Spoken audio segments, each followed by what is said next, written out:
దేవుడయా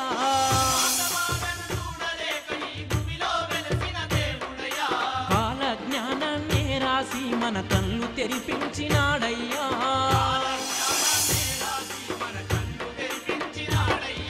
బ్రహ్మంగారి కథ వినరయ్యా ఈ బ్రతుకునే మార్చుకునరయ్యా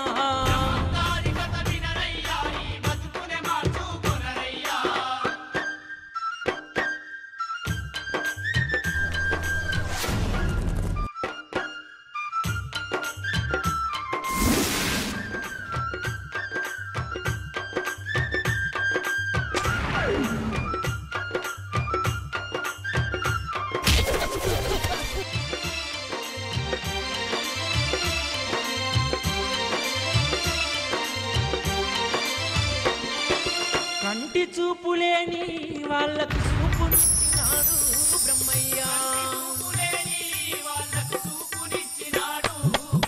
దారి తప్పినట్టి జనులకు మార్గం చూపిండు ఓరయ్యా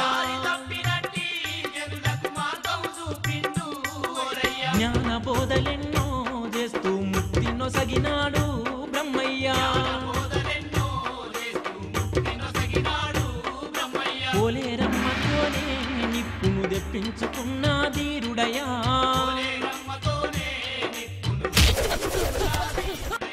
బ్రహ్మంగారి కథ వినరయ్యా ఈ బ్రతుకునే మార్చుకునరయ్యా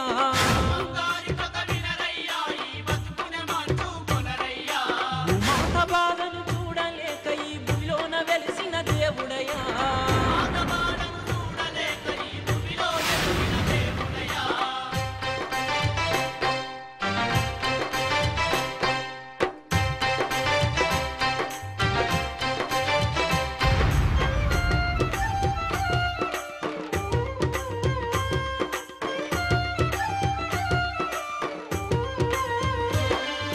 చనిపోయినోళ్ళను బతికించి మహిమను చూపిండు బ్రహ్మయ్యా వడ్రంగి పని చేస్తూ కష్టాల విలువను చాటిండు ఓరయ్యా సిద్ధుని చెరదీసి రాజా యోగిని చేసిండు బ్రహ్మయ్యా సమాధి తానై మరు జన్మకు పునాది వేసిండు ఓరయ్యా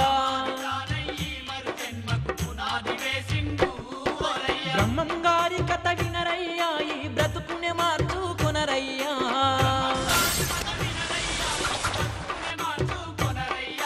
భూమాత బాధను చూడలేక ఈ భూమిలోన వెలిసిన దేవుడయా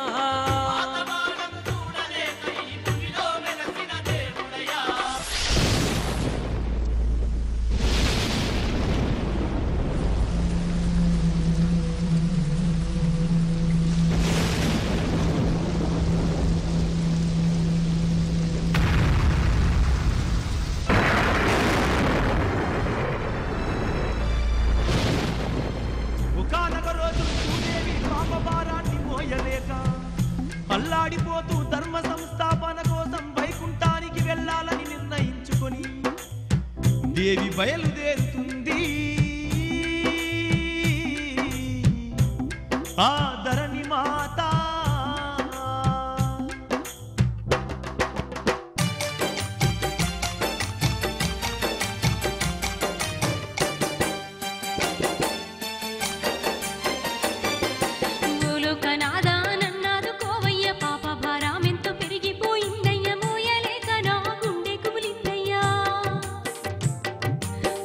కార్యాలు తగ్గిపోయినవయ్య పాపిష్టి జనమంతా చెలరేగుతుందయ్య మంచి అన్నదే కానరాకుందయ్యా నాకంట కన్నీరు ఏరులై పారుతుందేనయ్య పరందాముడా నా గుండె కోసను తీర్చేటి వాడ నీవేనయ్య ఓ దేవుడా బాధపడకు ఓ భూమాత నీ బరువును దించెదనమ్మా నన్ను నమ్మి వచ్చిన దానవు కన్నీళ్లను పెట్టొద్దమ్మా కల్కి అవతారం ఎత్తే సమయమింక రాకపోయినా శ్రీవీర బ్రహ్మం నేనై ఇలలో జన్మిస్తానమ్మా పాపాలను ఆశ్రయించిన ఈ ప్రజను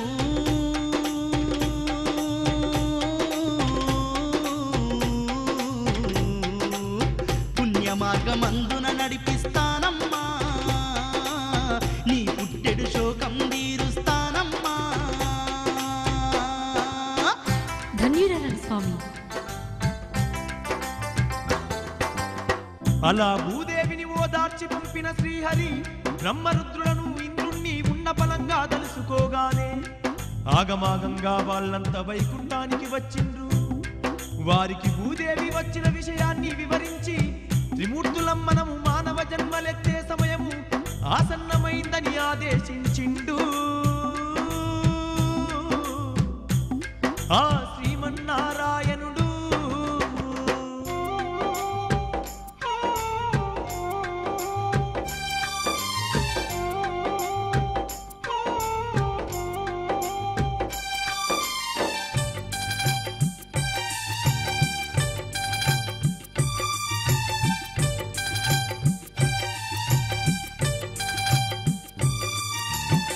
దైవరాయ దైవరాయ దైవరాయో బ్రహ్మం గారి చరితను వినరే భక్తులారా. దైవరాయ దైవరాయ దైవరాయో బ్రహ్మం గారి చరితను వినరే భక్తులారా. బ్రహ్మం గారి చరితను వినరే భక్తులారా. బ్రహ్మాండపురములోన పరిపూర్ణ ఆచార్యుడు ప్రకృతాంబను దంపతులిద్దరు అన్యోన్యంగా కాపురముంటూ సంతానం లేదను చింతతో పుణ్యతీర్థాలను దర్శిస్తూ కాశీలోని విశ్వేశ్వరుని మనసారా మొక్కుకోగా పరమశివుని దీవెనతోని దైవరాయో ప్రకృతాంబ నీళ్లు పోసుకునే దైవరాయ. రాయ దైవరాయ దైవరాయ దైవరాయో బ్రహ్మం గారి చరితను వినరే భక్తులారా.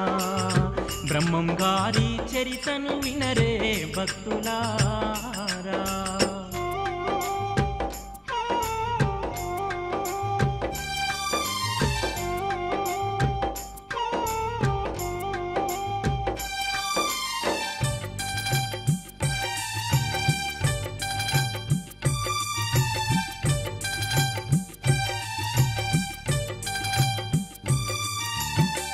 పొద్దులు పడుతున్న వేళ కాశీ నుండి బయలుదేరగా దారిలోనే ప్రకృతాంబ పండంటి కొడుకును అనగా కొడుకు పుట్టుక తల్లి చావుకు మూల కారణమైపోగా అత్రిమునికి కొడుకును ఇచ్చి తల్లి ఆత్మ త్యాగం అయ్యగా విధిరాతను మార్చేదెవరని ఆ మునీంద్రుడు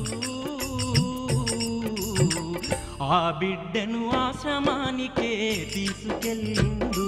రాయ దైవరాయ దైవరాయ దైవరాయో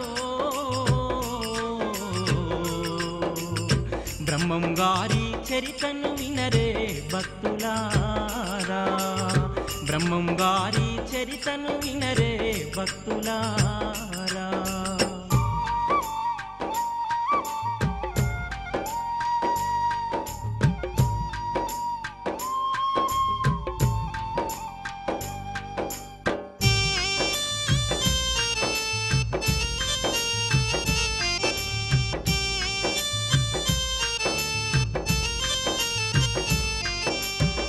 పాపాన్ని మఠముకు చెందిన పాపమాంబ భోజయ్యలు అనే దంపతులు సంతానం కోసం తీర్థయాత్రలెన్నో చేస్తూ అత్రిమునిని దర్శించుకొని తమ వేదన చెప్పంగానే ముని ఆ పసి బాలుని తెచ్చి పాపమాంబకు ఇవ్వంగానే దంపతులు తమ మఠమును చేరి ఆ బాలుణ్ణి కన్న కొడుకు కంటే మిన్నగా పెంచుకుంటుండ్రు. రాయ దైవరాయ దైవరాయ దైవరాయో బ్రహ్మం గారి చరితను వినరే భక్తులారా, బ్రహ్మం గారి చరితను వినరే భక్తులారా.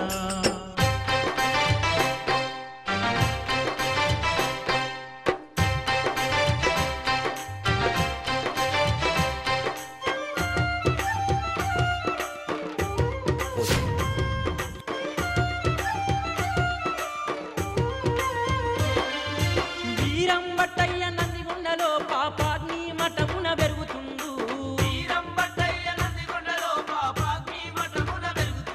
వేద శాస్త్రాలెన్నో చదువుతున్నాడు, విజ్ఞానాన్ని ఎంతో పెంచుకున్నాడు,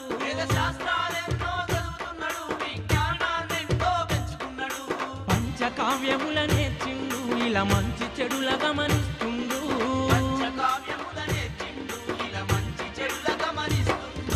వీరంబట్టయ్య నందిగొండలో పాపాగ్ని మఠమున పెరుగుతుండు,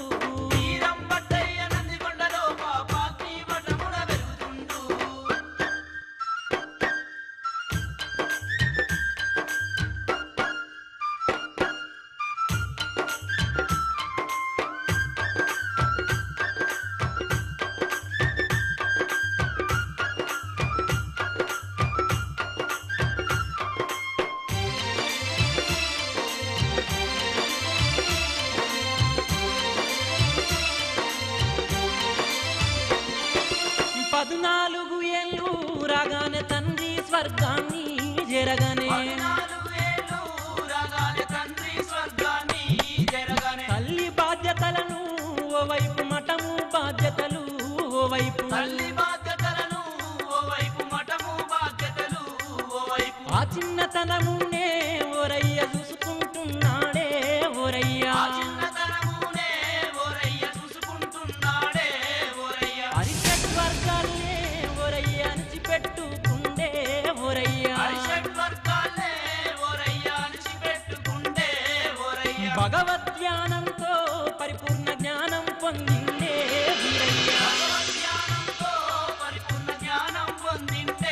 వీరయ్య, తన విజ్ఞానాన్ని లోకాన చాటాలనుకోని వీరయ్య, తీర్థయాత్రలు చెయ్య వీరయ్య తయారైతూ ఉండే ఓరయ్యా, అనుమతి కోసమని ఓరయ్య మతానికొచ్చిండే వీరయ్య, అమ్మరో మాయమ్మ ఓ పాపమాంబ, తీర్థయాత్రల మీద మనసు గుంజేనమ్మ, సల్లనైనా నీ దీవెనర్తివ్వమ్మ. ఈ మఠములోనే నేనుండలేనమ్మ, మానవ జగతినే మేలు కొలపాలమ్మ, మోక్ష మార్గాన్నే నేను చూపాలమ్మ. పాపం విరిగి మొత్తుకుంటుంది భూదేవి ఓయమ్మో మా పాపమాంబ.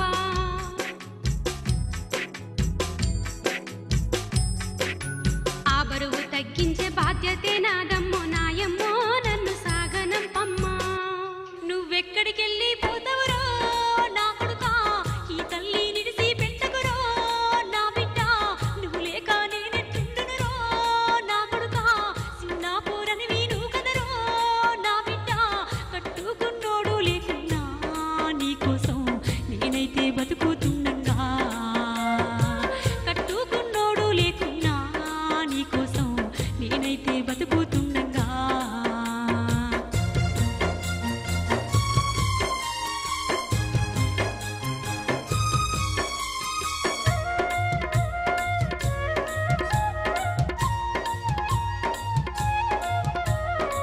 తల్లిదండ్రి గురువు కంటే గొప్పవి ఈ లోకంలో ఏమున్నాయిరో నా కొడుకా, అందాల ఈ మఠమును మట్టిలో కలిపేసి కాలారాయగురో నా కొడుకా, నన్నిన్ని బాధలు పెట్టి యాత్రలు చేస్తే మీ లాభం ఉంటదిరో, నన్నిన్ని బాధలు పెట్టి యాత్రలు చేస్తే మీ లాభం ఉంటదిరో. నువ్వు పెరిగి పెద్దోనివై ఓ కొడుకా, నా ముందే పెళ్లి రేసుకొని నా బిడ్డ, పిల్ల పాపాలతోని సల్లంగా నా కండ్ల ముందే నువ్వుంటే నా బిడ్డ, చూడాలని నాకే ఉన్నదిరో నా కొడుకా,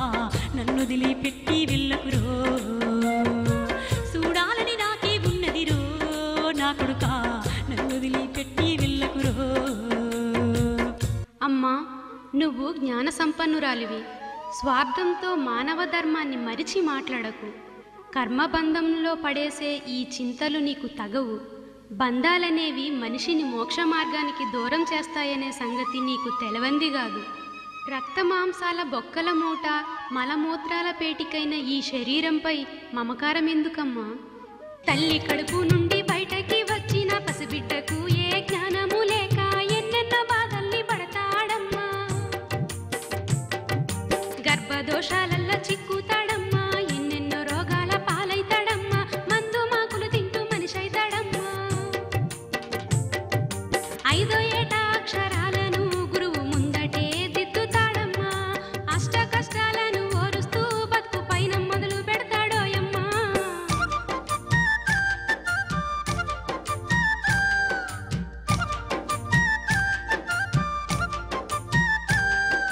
బాల్యము దాటి యవ్వనానికొచ్చి పెండ్లి చేసుకొని ఓ ఇంటి వాడై కామవాంఛల్లోన మునిగిపోతాడమ్మా. సంసారాన్ని ఎల్లదీయటానికి సంపాదనకై ఆరాట పడుతూ సంతానాన్ని పెంచుకుంటాడమ్మా. పిల్లల యోగ క్షేమమే తన జీవిత ధ్యేయం అనుకొని ఆస్తులు కూడా పెట్టేందుకై అడ్డదారులెన్నో తొక్కుతాడమ్మా.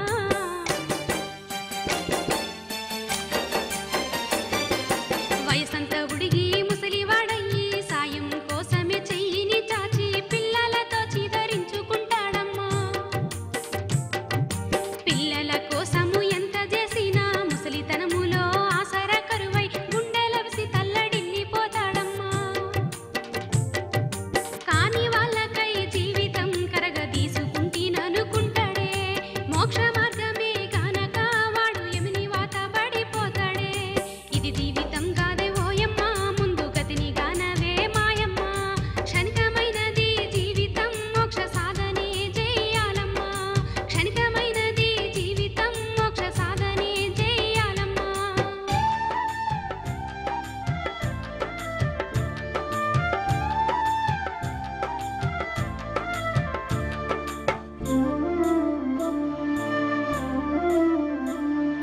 తల్లికైతే జ్ఞాన బోధలు చేసి తన విశ్వరూపాన్ని తల్లికి చూపిండే.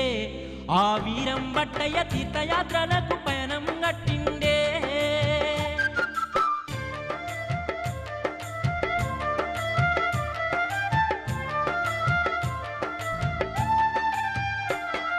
శ్రీశైలము మహానందిని చేరి ఓంకారాన్ని దర్శించుకొని ద్వారక మధుర రామేశ్వరము చిదంబరం శ్రీరంగక్షేత్రము పుణ్యక్షేత్రాలన్నీ దర్శించుకొని మన వీరం బట్టయ్య హరిహరపురమును చేరుకున్నాడే.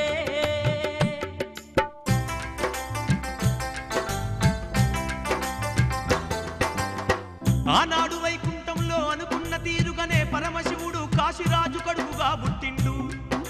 ఆనంద భైరవ యోగి అనే పేరుతో రాజ్యపాలన చేస్తూ వేట కోసమై ఒకరోజు అడవి పులిని చంపడానికి బాణం వేస్తే అది గురి తప్పి గోమాత ప్రాణాన్ని బలి తీసుకుంది.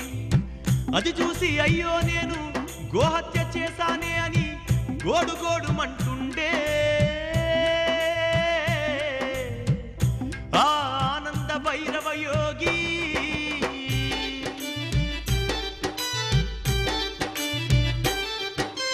అయ్యయ్యో నేనెంతటి పాపం చేస్తిని ఓ దేవా. గోమాత నిండు ప్రాణాలను తీసి తప్పు చేస్తినయ్యా. రక్షించే మహారాజుని నేను రాక్షసునిగా మారి పులి మాయలో నబడి సాధు జంతువును చంపివేస్తినయ్యా. నిష్కృతి లేని నిష్కృతి లేని పాపం చేసిన నీతి తప్పిన నీచుడిని. కాశీ చేరినను కన్న వాళ్ళకి ముఖము చూపలేను. మహారాజులాగా రాజ్యాన్ని నేనింక ఏలలేను. పుణ్యక్షేత్రముల దర్శించగా నేనెళ్ళిపోతాను. పుణ్యక్షేత్రములు దర్శించగా నేనెళ్ళిపోతాను.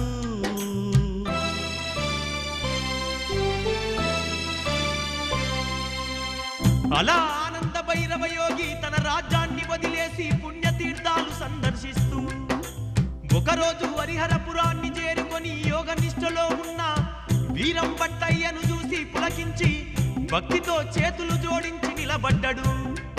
అతని రాక గమనించిన వీరం భట్టయ్య చిరునవ్వుతో కళ్ళు తెరిచిండు. ఆ కాలజ్ఞాన పురుషుడు. ఎవరు నాయనా నువ్వు? రూపం చూస్తే మహారాజులా వెలిగిపోతుంది, ముఖము చూస్తే వేదనతో నలిగిపోతుంది. ఏం జరిగింది నాయనా? మహానుభావ, కాశీపురాన్ని పాలించే మహారాజును నేను. నా పేరు ఆనంద భైరవ యోగి. వేట కోసము అడవికి వచ్చి పులిని చూసి భ్రమపడి గోమాతను నా బాణానికి బలిపెట్టాను. నాలాంటి పాతకుడు రాజ్యపాలకుడిగా ఉండకూడదని అన్నీ వదిలి పాపచింతనతో పుణ్యతీర్థాలు సందర్శిస్తూ మీ దివ్య దర్శనం చేసుకున్నాను. నాకు పాప విమోచనం ప్రసాదించు స్వామి. నాయన, చింతించకు. మాయమోహములో పడి నువ్వు నీ గతాన్ని మరిచావు. నన్ను గుర్తించలేకపో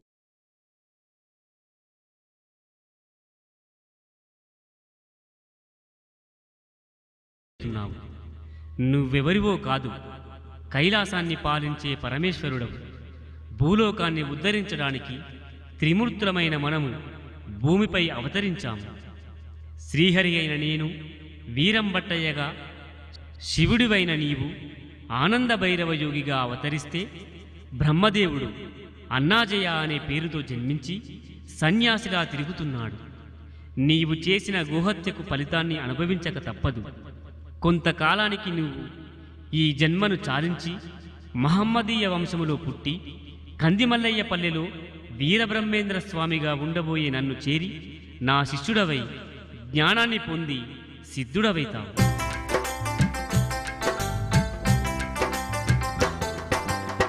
అని బోధించి ఆనంద భైరవ యోగికి తన విశ్వరూపాన్ని దర్శించే అదృష్టాన్ని కలిగించి మంత్రోపాసన చేసి దీవించగానే ఆ రాజు సంతోషించి వీరం భట్టయ్యకు మొక్కి సెలవు తీసుకొని నిరంతరము బ్రహ్మోపాసన చేస్తూ పుణ్యక్షేత్రాల చుట్టూ యోగిలా తిరుగసాగిండే. ఆనంద భైరవ యోగి.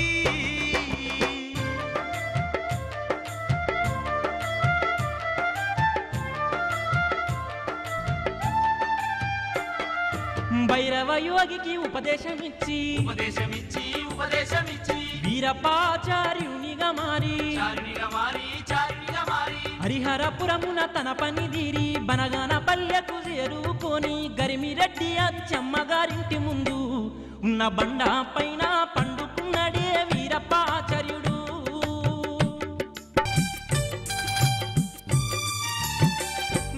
తెల్లవారగానే ఇంటి తలుపులు తీసుకొని బయటికొచ్చిన అచ్చమ్మ తల్లి బండ మీద మనిషిని చూసి బ్రహ్మాండ తేజముతోని వెలిగిపోతున్న వారెవరని మహనీయులని తెలుసుకొని భక్తితో అచ్చమ్మ తల్లి బండను చేరుకొని ప్రేమతో స్వామిని నిదురా లేపినాది. నిదరలేపిన స్వామిని ఎవరని అడిగినది.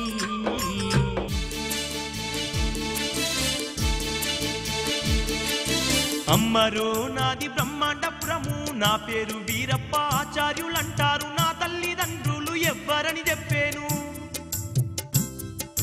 ప్రకృతాంబకు పుట్టిన వాడను, వీరపాపమాంబ పెంచిన వాడను. ఒంటరిగా నిన్ను చూడనికొచ్చాను. ఆవు పాలంటే ఓయమ్మ నాకు ఎంతో ఇష్టమే మాయమ్మ. ఆవులున్న తల్లి నువ్వని దేవులాడుకుంటా వచ్చినానమ్మా. నాకు పాలు పోస్తే ఓయమ్మ నేను గోవుల్ని గాస్తానే మాయమ్మ. నేను ఉన్నంత కాలము నీకు ఏ లోటు రానియబోయమ్మ. నేను ఉన్నంత కాలము నీకు ఏ లోటు రానియబోయమ్మ.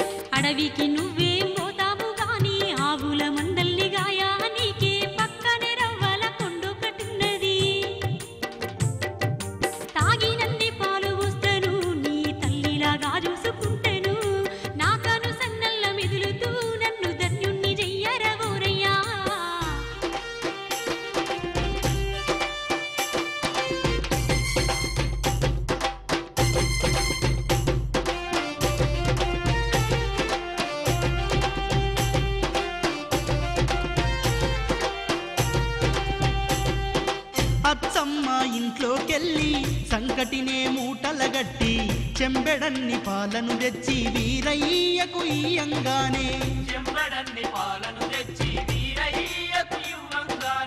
వీరయ్య పాలను దాగి మూట భుజానేసుకొని ముల్లుగర్ర చేతిలో బట్టి ఆవుల మందను దోలుకొని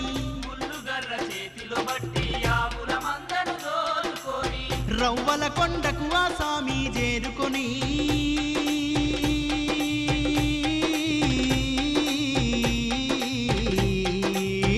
ఆవుల చుట్టూ గుండ్రంగా గిరిగీసి అది దాటి వెళ్ళొద్దంటూ శాసించే తాడి చెట్టు కాడికి పోగా ఆ చెట్టు కింది కొంగగా ఆకులను దెంపుకొని గులజారి ముల్లుతోని గుహలోన కాల జ్ఞానం రాస్తుండే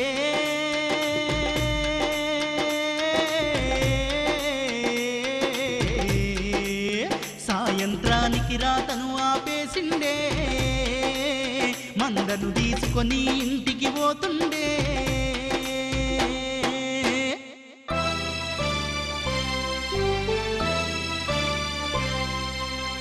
తోటి వాళ్ళు మేపే పశువుల కన్నా వీరయ్య మేపే పశువులే ఏపుగా పెరుగుతున్నాయని ఎక్కువ పాలనిస్తున్నాయని తెలిసి ఒకరోజు ఇద్దరు గ్రామస్తులు గిరిలో నెమరేస్తున్న పశువుల్ని చూసి వీరయ్య ఎక్కడ కనిపించకపోయేసరికి ఆవుల్ని కట్టెలతో కొట్టబోతారు. అలా కొట్టబోతనే వాళ్ళ కంటి ముందు కారు చీకట్లు కమ్ముకుంటాయి. దాంతో వాళ్ళు లబోగిబోమంటూ అచ్చమ్మ దగ్గరికి పరుగెత్తుకెళ్ళి జరిగిన సంగతంతా చెప్పుకుంటున్నారే. ఆ పశువుల కాపర్లు మరుసటి రోజు వీరయ్యనైతే ఆవుల మందను తీసుకొని రవ్వల కొండకు పోతూ ఉంటే అచ్చమ్మ సాటుంగా ఎంబాడిస్తూ ఆవుల చుట్టూ గిరిని గీయడం చూసిందే. తాడి చెట్టొంగి ఆకుల్లియడం చూసిందే. వీరయ్య కొండ గుహ లోపలికెళ్తుంటే అచ్చమ్మనైతే దొంగలాగా తొంగి చూసిందే. అచ్చమ్మనైతే దొంగలాగా తొంగి చూసిందే. పద్మాసనం వేసి దివ్య తేజంగా వెలుగుతూ వీరయ్య కాల జ్ఞానము రాస్తుంటే చూసిందే. తన కళ్ళనే తాను నమ్మలేకుండా పోయిందే. తన్మయత్వంతో ఇంటి వైపు సాగిపోయిందే. తన్మయత్వంతో ఇంటి వైపు సాగిపోయిందే. అమ్మా అమ్మా వచ్చినావా? ఎక్కడికెళ్ళినావే? మన ఇంటికి ఒక స్వాములోరు వచ్చిండు కొడుక. నిన్ను అక్కడికి తీసుకొని పోదామని వచ్చిన. ఆ స్వామి సల్లని దయతోని నీకు సూపు వస్తుంది దా కొడుక.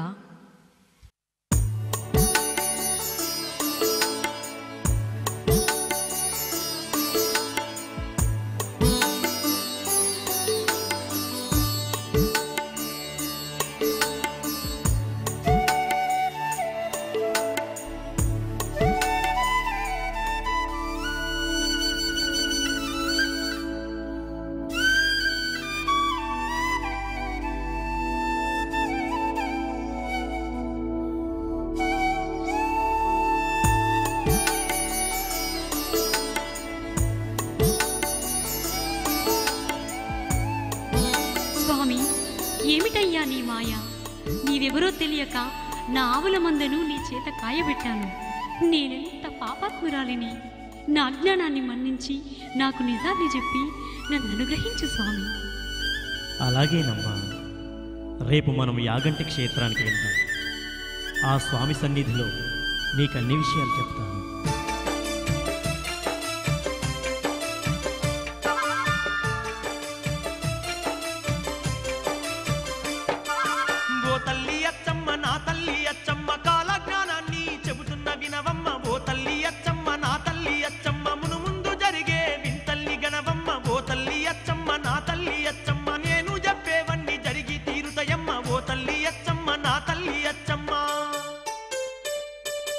కలియుగము 5000 ఏళ్ళైనాక ధర్మము నాశనమైపోతుందమ్మా. సల్ల కంటే కూడా కళ్ళు గొప్పదంటూ తాగేటి జనులే పెరిగిపోతారమ్మా. దేవుడే లేడాను నాస్తికవాదులు దేశ దేశ దేశాన ఎక్కువైతారమ్మా. నిజమైన భక్తులే తగ్గిపోతారమ్మ, కపటదారులే పెరిగిపోతారమ్మా. ఓ తల్లి అచ్చమ్మ, నా తల్లి అచ్చమ్మ, కాల జ్ఞానాన్ని చెబుతున్న వినవమ్మా. ధర్మాన్ని వీడి ధనము కోసమే అయినోళ్ళనైనోళ్ళే సంపుకుంటారమ్మా. అమావాస నాడు ఆకాశములో నిండు సందామామ కనిపిస్తదమ్మా. అర్ధరాత్రి సింహ సీకట్లోన మండేటి సూర్యుడు ఉదయిస్తాడమ్మా. సర్వజాతులు సంకరమై సంకరులే సామ్రాటులైతారమ్మా. మునుముందు జరిగే వింతల్లి గనవమ్మ, నేను చెప్పేవన్నీ జరిగి తీరుతాయమ్మా. వావి వరసలు మచ్చు కన్నా లేక మానవత్వమే చచ్చిపోతుందమ్మా. పగలేమో అన్నా చెల్లెళ్ళు అనుకుంటూ రాత్రుళ్ళు రతులల్లా మునిగిపోతారమ్మా. అతి తిండి అతి నిద్ర వల్ల ఈ జనులు విపరీత వ్యాధులతో బాధపడతారమ్మా. స్థిర నివాసము అన్నది లేక ప్రజలు రోజు సంచరిస్తుంటారమ్మా. ఓ తల్లి అచ్చమ్మ, నా తల్లి అచ్చమ్మ, కాల జ్ఞానాన్ని చెబుతున్న వినవమ్మా.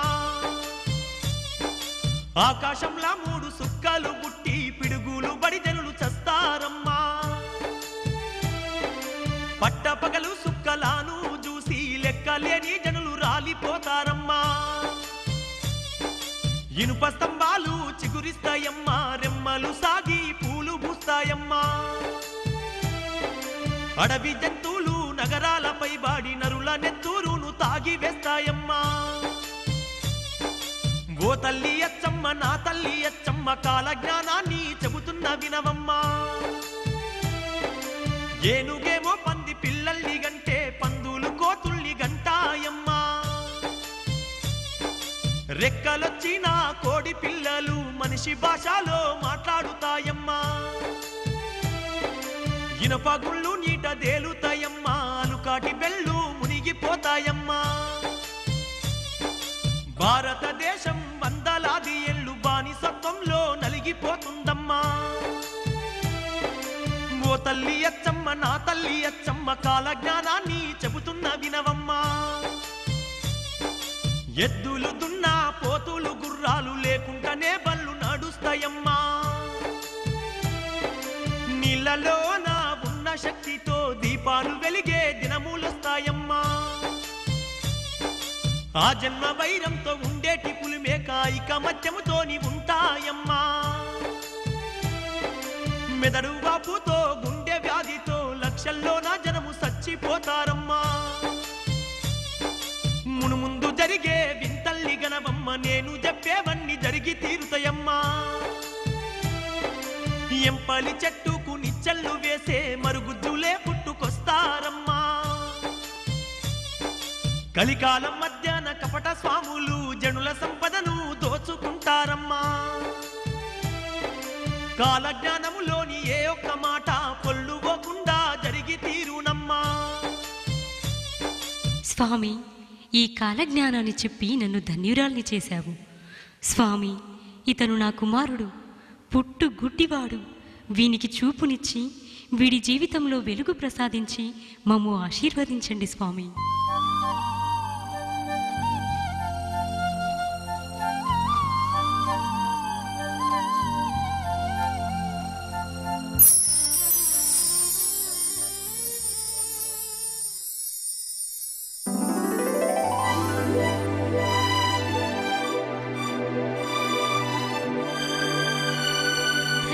స్వామి, ధన్యుడను.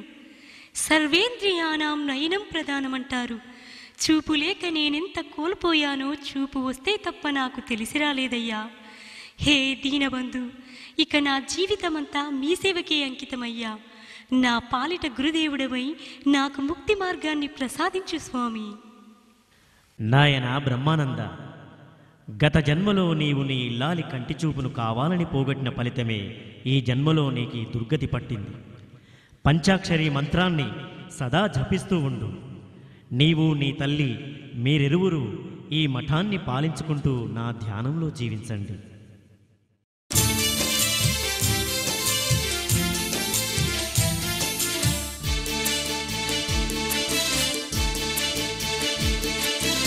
వీరబ్రహ్మం గారు వడ్రంగి పని చేస్తూ కలుపు గోలుగా కాలమెల్లదిస్తూ కంది మల్లయ్య పల్లెలో ఉంటే గ్రామ దేవత పోలేరమ్మకు ఈ ఏడు జాతర చేద్దామంటూ ఊరి పెద్దలంతా కూడా బలుక్కొని డబ్బు పోగు చెయ్యడానికై చందాలు చేద్దామనుకున్నారు. చందాలు రాయించడానికి వీరబ్రహ్మం చెంతకే వచ్చిండ్రు. అయ్యా, బతుకు తెరువు వెతుక్కుంటూ ఈ ఊరొచ్చిన పేదోన్ని నేను. నన్ను చందా ఇమ్మంటే ఎక్కడి నుండి తెచ్చిద్దునయ్యా? ఓయ్ వడ్రంగి, మాటలు చెప్పి తప్పించుకోవాలని చూడకు. ఈ ఊరిని నమ్ముకొని బతుకుతున్నందుకు అందరి లెక్క నువ్వు కూడా సందా ఇయ్యక తప్పదు. పిచ్చి పిచ్చేశాలు వేయకు.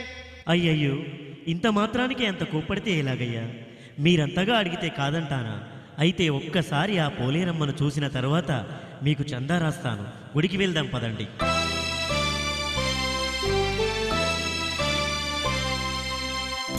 అంటూ వీరబ్రహ్మం గారు ముందు నడుస్తుండగా గ్రామస్తులంతా అయోమయంగా స్వామిని అనుసరిస్తుంటారు. అందరూ కలిసి గ్రామ పొలిమేరల్లోని పోలేరమ్మ గుడికి చేరుకున్నారు.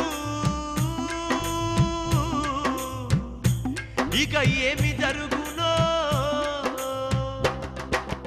ఏమోయ్ వడ్రంగి, అసలు మమ్మల్ని ఇక్కడికి ఎందుకు తీసుకొచ్చినావు? చిత్తం, అమ్మవారిని దర్శనం చేసుకున్నాక మీకు చందా ఇవ్వాలనిపించింది. అందుకే ఇక్కడికి తీసుకొచ్చాను. దర్శనానికి ముందు నాకు చుట్ట తాగాలనిపిస్తుంది. ఎవరైనా ఒక చుట్టిస్తారా?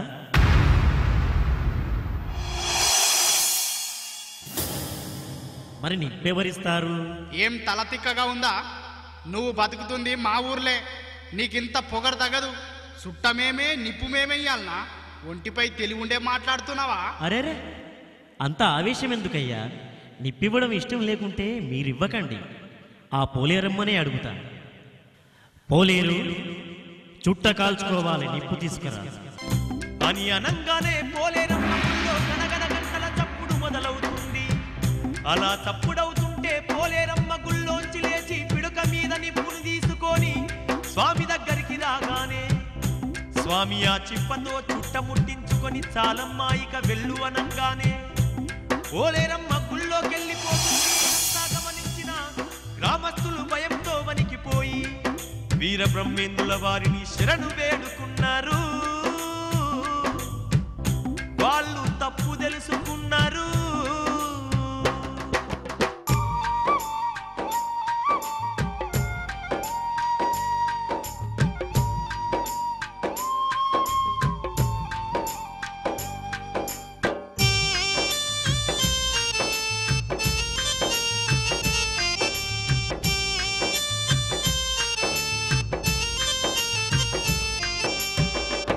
కొమర్ల పాడులోన గోవిందమాంబ శివకోటయ్యను కమ్మరి కుల దంపతులిద్దరు అన్యోన్యంగా కాపురమున్నారు. వారి కూతురు గోవిందమ్మ పెళ్ళిడుకు వచ్చిందని సంబంధాలెన్ని చూసినా కూతుర నచ్చకపోతుంటే రంది వెరిగి దంపతులిద్దరు ఒక్క రోజు గోవిందమ్మను కారణమేమని అడిగినారు. ఎందుకమ్మ గోవిందం ఎన్ని సంబంధాలు తెచ్చినా ఏ ఒక్కరినైనా నచ్చకపోతివి ఏమి చేద్దునమ్మా?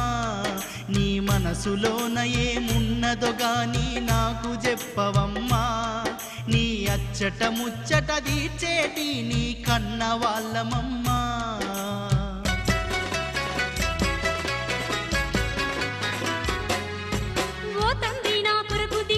పడకయ్య ఎట్లయినా నేనొక్క ఇంటి దాన్నైతయ్యా మీ గుండెలా మీద కుంపటిగానయ్యా.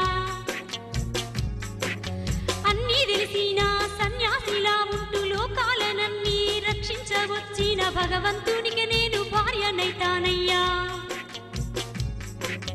నా మనసులో ఉన్న మహనీయుడు తనకు తానై వస్తాడయ్యా. నన్ను పెళ్ళాడి గుండెల్లో దాచి తన వెంటే తీసుకెళ్తాడయ్యా. ఏమిటమ్మ నీ పిచ్చి కోరికలు, నీకిది తగదమ్మా. సన్యాసి సన్యాసిని పెళ్లి చేసుకొని ఏం సుఖపడతావమ్మా? ఈ ఊరి వాళ్ళు నీడు వాళ్ళు ఎగతాళి చేస్తారమ్మా. ఈ భోగ భాగ్యములపై నీకు వైరాగ్యం ఎందుకమ్మా? పుణ్యము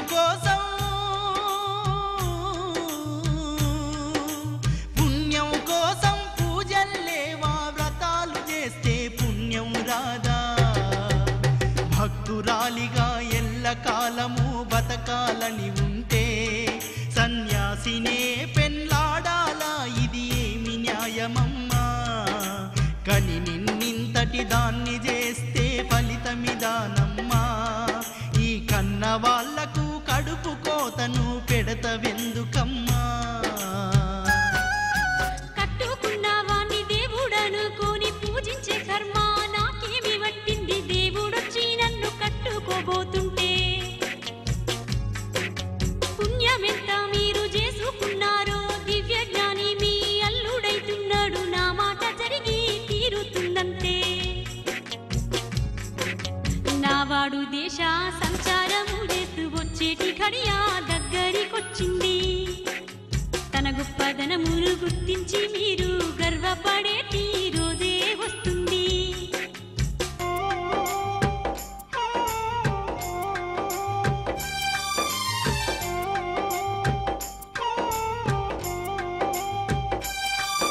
రాజయోగం స్వీకరించే సమయమైతే వచ్చిందని తన దేవేరిని కలుసుకునే తరుణమెంత దూరం లేదని తీర్థయాత్రలు చేస్తూ స్వామి పెదకొమర్ల గ్రామం చేరి ఊరిలో ఒక చెట్టు కింద ధ్యానములో లీనం కాగా పెద్దిరెడ్డి శవాన్ని పాడెన మోసుకుంటూ. గ్రామస్తులు అదే దారిలో వస్తూ ఉంటే స్వామి వార తంతుని చూసి లేచినాడు. లేచి వెళ్ళి ఊరేగింపును అడ్డుకున్నాడు. లేచి వెళ్ళి ఊరేగింపును అడ్డుకున్నాడు. అయ్యలారా, ఇదేం పాపం? మీరంతా ఎక్కడికి వెళ్తున్నారు? ఎవరయ్యా నువ్వు? చూస్తే అన్ని తెలిసిన వాళ్ళ ఉన్నావు. ఏమీ తెలవనట్టు మాట్లాడుతున్నావు. చనిపోయిన మా పెద్దిరెడ్డిని శ్మశానానికి తీసుకుపోతున్నాం. అయ్యయ్యో, పెద్దిరెడ్డి చనిపోయాడనుకొని శ్మశానానికి తీసుకెళ్తున్నారా? ఇదేమి వింతయ్యా? అంటే బతికే ఉన్నోన్ని మేము బలుపెక్కి శ్మశానానికి తీసుకెళ్తున్నాం అనుకుంటున్నావా? పిచ్చోన్ లెక్కున్నావు, జరుగు పక్కకు. నాయన, పిచ్చోని నేను కాదు, బతికున్నవాన్ని శ్మశానానికి తీసుకెళ్తున్న మీరు పిచ్చోళ్ళు. పెద్దిరెడ్డి చావలేదు. నమ్మకం లేకుంటే ఆ పాడదించి చూడండి.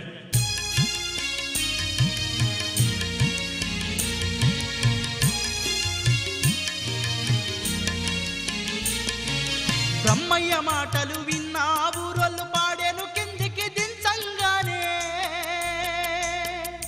పాడే కుశవముకు కలిపి కట్టిన కట్లనన్నిటిని విప్పంగానే బ్రహ్మంగారు ఆ పాడే కాడికే వచ్చిండు. పెదిరెడ్డి తల నుండి పాదాల వరకు నిమిరిండు.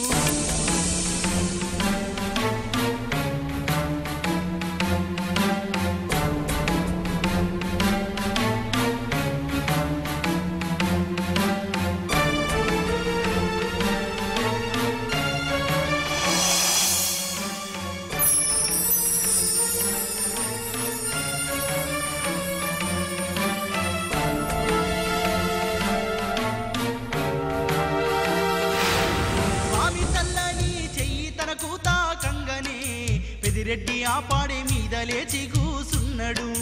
పెదిరెడ్డి ఆ పాడే మీద లేచి కూసున్నాడు. అది చూసి అందరూ ఆశ్చర్యాన మునిగిపోయిండ్రు. ఆ స్వామి మామూలు మనిషే కాదనుకున్నారు. అందరూ స్వామికి దండాలే పెట్టుకున్నారు.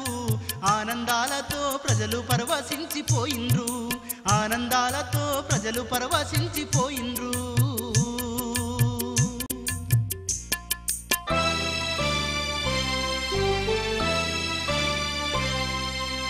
అలా వీర బ్రహ్మేంద్రుని మహిమలు ఆ నోట ఈ నోట గ్రామమంతా పాకిపోయినవి. కొందరు అద్భుతమంటూ, కొందరు మహిమలంటూ మరికొందరు మాయ అంటూ ఎవరికి తోచిన విధంగా వాళ్ళు అనుకుంటున్నారు. ఆ ఊరిలోని కొందరు ఆకతాయిలు స్వామి ఒక మంత్రగాడని భావించి ఎలాగైనా అతన్ని అవమానించాలని ప్రాణమున్న తమ మిత్రుణ్ణి పాడపై పడుకోబెట్టి ఎత్తుకొని శివాలయం దగ్గరున్న స్వామి తానికి వచ్చి నిలబడ్డారు. దొంగ ఏడుపులు ఏడుస్తున్నారు. నాయనలారా, ఏం జరిగింది? పాపం ఎవరతడు? స్వామి, అతడు మా మిత్రుడు. వారం రోజులుగా జ్వరంతో బాధపడుతూ ఈరోజే చనిపోయిండే. మీరే ఎలాగైనా మా వాణ్ణి బతికించండి. చూడు నాయన, నిద్రపోయేవాణ్ణి లేపగలం, కానీ నిద్ర నటిస్తున్నవాణ్ణి ఎవరం లేపగలం? మంత్రగాన్ని అయినంత మాత్రాన ఇతన్ని బతికించడం నాకు సాధ్యమా? ముచ్చటపడి చచ్చాడు, ఏం చేస్తాం?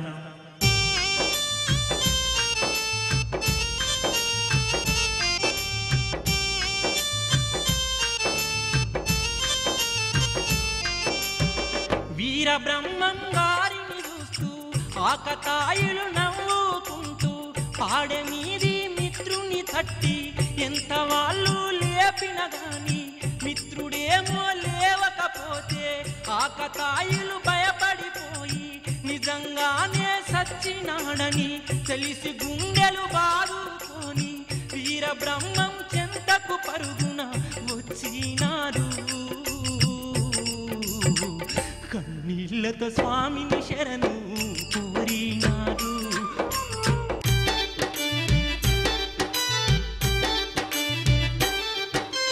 మారు మనసుతో గ్రామస్తులు తన శరణు కోరగానే శాంతించిన పరమయోగి ఆ చోటు నుండి లేచి అమృత హస్తంతో ఆ శవము ఒళ్ళు తడమగానే నిద్రలోంచి లేచినట్టుగా మనిషి లేవగానే స్వామి మహిమలు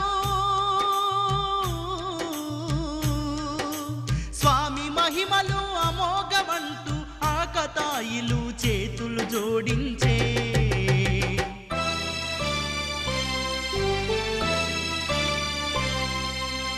ఒకరోజు రాత్రి వీరబ్రహ్మం గారు సాధువు రూపాన గోవిందమ్మ తల్లిదండ్రుల కలలో కనిపించి, ఈ ఊరి శివాలయం దగ్గరున్న మునికి మీ కూతుర్నిచ్చి పెళ్లి జరిపించండి, లేకుంటే మీ బిడ్డ ప్రాణత్యాగం చేసుకుంటదని హెచ్చరించి తెలవారంగానే ముసలి ఎరుకల సానివేశం వేసుకొని గోవిందం ఉండే వీధిలో కాలు పెట్టిండు ఆ వీరబ్రహ్మం గారు.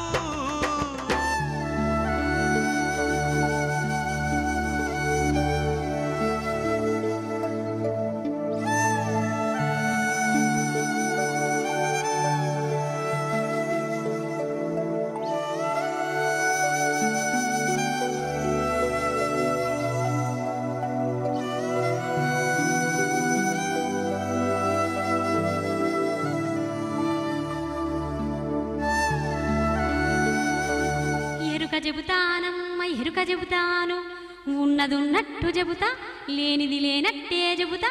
నీ మనసులున్న రంది తీరే రోజొస్తుంది తల్లి. నీ పెళ్లి గురించి నిన్ను గన్నోళ్ళు ఒక్క తీరుగా బాధపడుతున్నారు. నువ్వొక్క సన్యాసిని కోరుకుంటున్నావమ్మా తల్లి. అన్నం నీళ్లు ముడతలేవు, కంటి నిండా కునుకు తీస్తలేవు. ఆ సన్యాసి ఎటువంటోడోనని నీ ఓళ్ళు రంది పడుతున్నారే తల్లి. ఓ తల్లి, మీ ఆలు మొగలు రందిమాని నీ బిడ్డ కోరుకున్నోనితోనే పెళ్లి జరిపించుండ్రి. లోకరక్షకుణ్ణి మొగన్ని చేసుకోవాలనుకుంటుంది నీ బిడ్డ. ఎరుకో ఎమ్మ ఎరుక, వద్దమాడుతున్నాననుకోకే తల్లి. వద్దొద్దన్న నీ మొగుడే తన అల్లుణ్ణి కోరు తెచ్చుకుంటాడు చూడు. నీ అల్లుడు సిరి సంపదల్లేని సన్యాసి అనుకోకు, ఈ లోకమే ఆయనదని తెలుసుకోవే పిచ్చి తల్లి. ఎరుకో ఎమ్మ ఎరుక.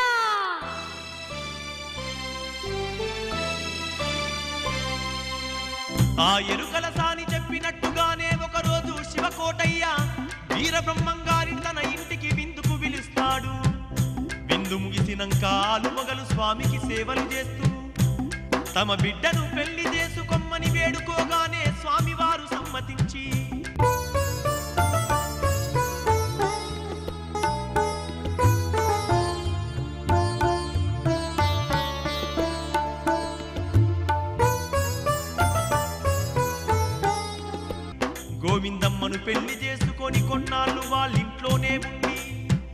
అత్తమామల వద్ద సెలవు తీసుకొని గోవిందమ్మను వెంట పెట్టుకొని తీర్థయాత్రలకు బయలుదేరిండే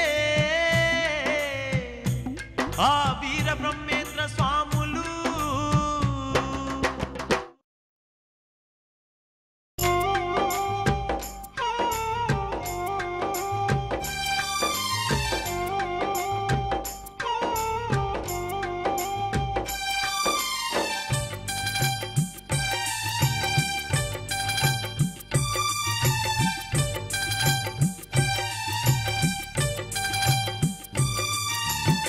తీర్థయాత్రలు పూర్తి చేసి కంది మల్లయ్య పల్లెకు చేరి మఠములోన కాపురముండగా కాలమెంతో గడిచిపోగా సుగుణశీలి గోవిందమ్మకు మంచి మంచి ముహూర్తముల్లో 5 కొడుకులతో పాటు అందమైనొక బిడ్డే పుట్టగా వీర బ్రహ్మం గారి మనసే మురిసిపోయెను.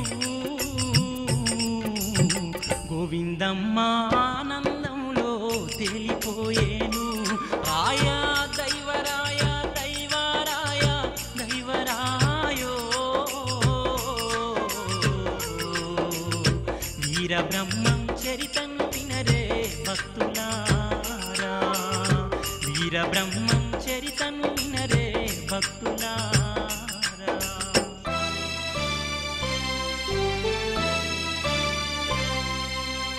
తమ 5 కొడుకులకు సిద్ధలింగయ్య, గోవిందయ్య, శివరామయ్య, పోతులూరయ్య, ఓంకారయ్య అని ఒకనొక బిడ్డకు వీరనారాయణమ్మని పేర్లు పెట్టుకొని పెద్దోడైన లింగయ్యను శివకోటయ్యకు దత్తతిచ్చి మిగతా వాళ్లను అల్లారు ముద్దుగా పెంచుకుంటున్నారు. పిల్లలంతా పెరిగి పెద్ద కాగానే అందరికీ రంగరంగ వైభవంగా పెళ్లిళ్లు జరిపించిండ్రు. ఆ గోవిందమ్మ బ్రహ్మంగారులు.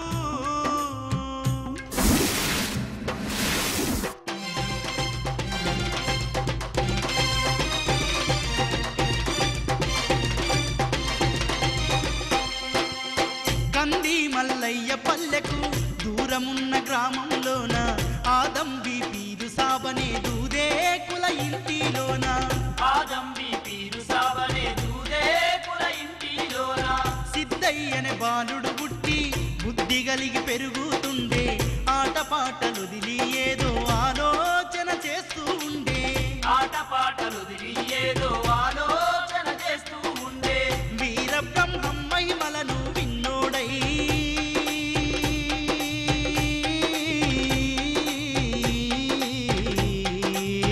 ఆ స్వామిని దర్శించాలనుకున్నాడే, బ్రహ్మజ్ఞానం పొందాలనుకున్నాడే. కన్నులను ఉన్న ఊరును అన్నిటినీ వదిలిపెట్టి కంది మల్లయ్య పల్లెకు చేరి మఠములోని స్వామిని చూసి చేతులెత్తి దండాలే పెడుతున్నాడు.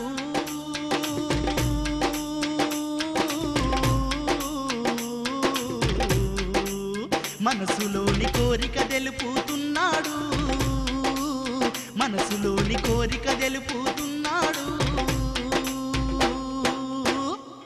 ఏ సచ్చిదానంద ప్రణవస్వరూప సకల భువనాధార గురునాథ శ్రీ వీరబ్రహ్మేంద్ర సార్వభౌమ పాహిమాం పాహిమాం పాహిమాం. భౌతిక సుఖాలపై ఆశ లేదు, ఆధ్యాత్మిక చింతనలో అల్లాడుతున్న నన్ను మీ శిష్యునిగా స్వీకరించి నాకు బ్రహ్మజ్ఞాన భిక్షను ప్రసాదించు స్వామి. శీఘ్రమేవ సచ్చిదానంద ప్రసాద సిద్ధిరస్తు.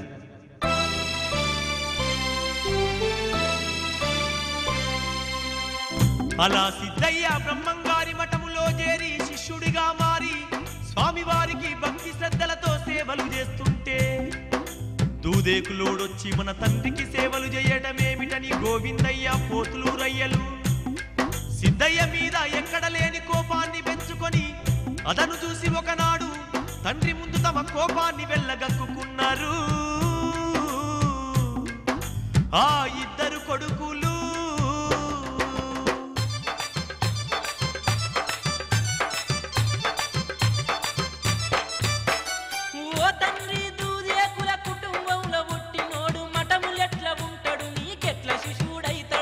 హిందూ ధర్మం మనది, మహమ్మదీయుడు వాడు, వానికి మనకు పొంత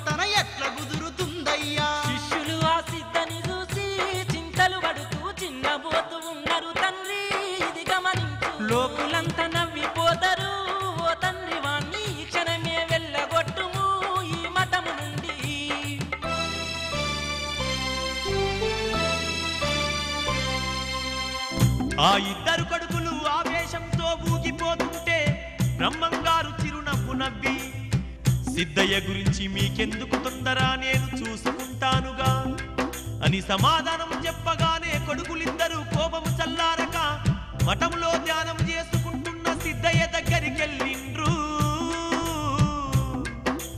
ఆ గోవిందయ్య పోతులు రయ్యలు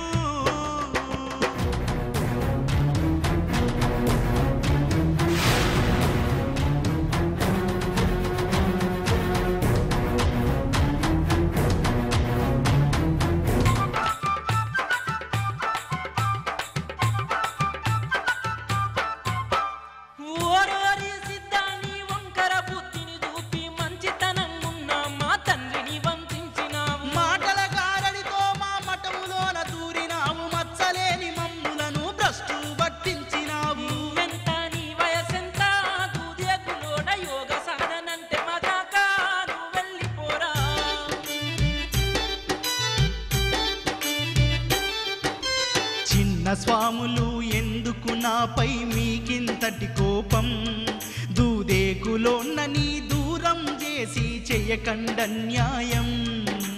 అంతరాత్మకు జాతి మతము కులమన్నది లేదే, నా దేవుని నేను ఆరాధించుట ధర్మముగాదే.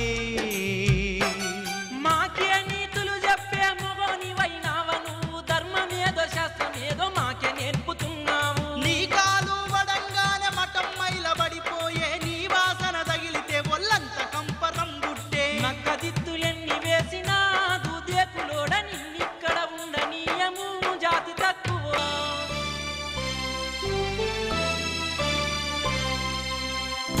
అలా వాళ్ళిద్దరు వేధిస్తుంటే తట్టుకోలేని సిద్ధయ్య అటుగా వస్తున్న బ్రహ్మంగారిని చూసి పరుగెత్తుకెళ్లి పాదాలు పట్టుకొని కన్నీరు మున్నీరుగా ఏడుస్తుంటాడు. కొడుకులు కోపంతో ఊగిపోతుంటే చిరునవ్వుతో సిద్ధయ్యను పైకి లేపినాడు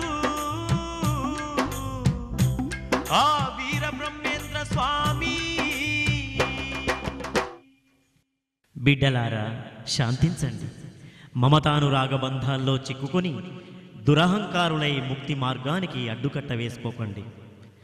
జ్ఞాన సంపన్నుడైన ఈ సిద్ధయ్యను పరాయివాడిగా తలచి దూషించకండి.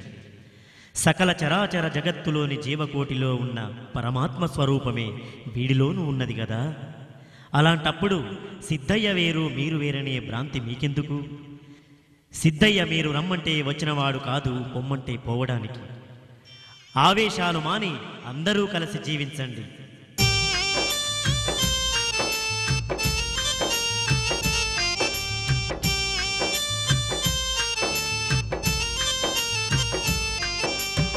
కన్న కొడుకు కానారాక కంట నీరును పెట్టుకుంటూ పీరు సాయగు ఆదంబీలు ఊరు ఊరు తిరుగుకుంటూ కంది మల్లయ్య పల్లెలున్న సంగతైతే తెలుసుకొని పరుగు పరుగున దంపతులిద్దరు ఆ మఠానికి చేరుకొని వీర బ్రహ్మం గారి కాళ్ళను ఒత్తుతున్నా.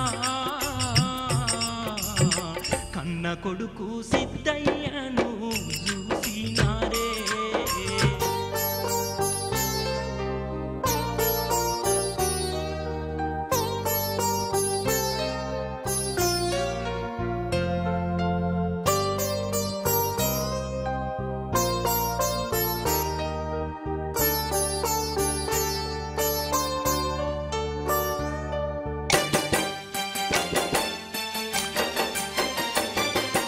ఏందిర బిడ్డ ఏమి చేస్తున్నావు, కన్నుల నిడిసి ఎందుకొచ్చినావు, మనసంత మాది ఖరాబు చేసినావు. నువ్వు కనిపించకపోయేసరికి మా పానమంతా ఊయినట్టయి పిచ్చి వట్టినట్టు తిరుగుతా ఉన్నాము.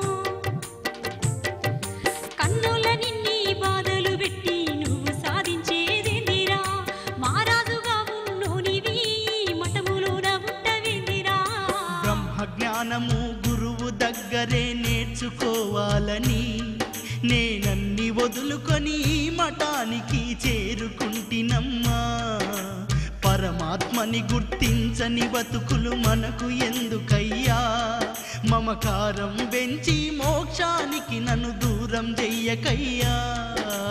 ఓ కొడుక సిద్ధయ్య, మనకు ఓ మతముంది, ఈ మతములో చేరే కర్మ ఏం పట్టింది? అల్లాను కాదంటే దక్కేది ఏముంది? మక్క మదీనా పుణ్యక్షేత్రాలు, పైగంబరులు, ఫకీరు, హకీములు మనకుండగా ఇళ్ళతోటి పని ఏముంది? మతిని దప్పబోకు సిద్ధయ్యా, నువ్వు మతము మారబోకు సిద్ధయ్యా. మతము మార్చుకున్నావంటే నువ్వు మనిషి వెట్లయితూర సిద్ధయ్యా.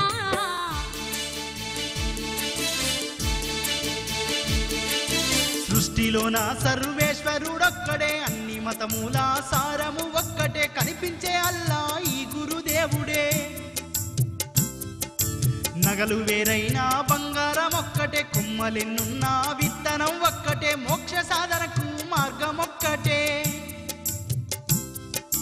జగతిలోని మోహాలకు లొంగి పోకుండా సాధన చేస్తున్నా, మళ్ళీ నన్ను ఆ రొంపిలోనికి లాగవద్దని అంటున్నా అంటూ సిద్ధయ్య తన నిర్ణయాన్ని కన్న వాళ్లకు చెప్పిండు. కన్నోళ్ళు పిల్లను చూసాము, పెళ్లి చేస్తామని ఎంతగా ఆశ చూపినా సిద్ధయ్య లొంగక, గురుదేవుణ్ణి వదిలిరానంటూ మోక్ష సాధన తప్ప తనకింకేమి వద్దని తేల్చి చెప్పి కన్నోళ్లను వెనక్కి పంపివేసిండు ఆ దూదేకుల సిద్ధయ్యా.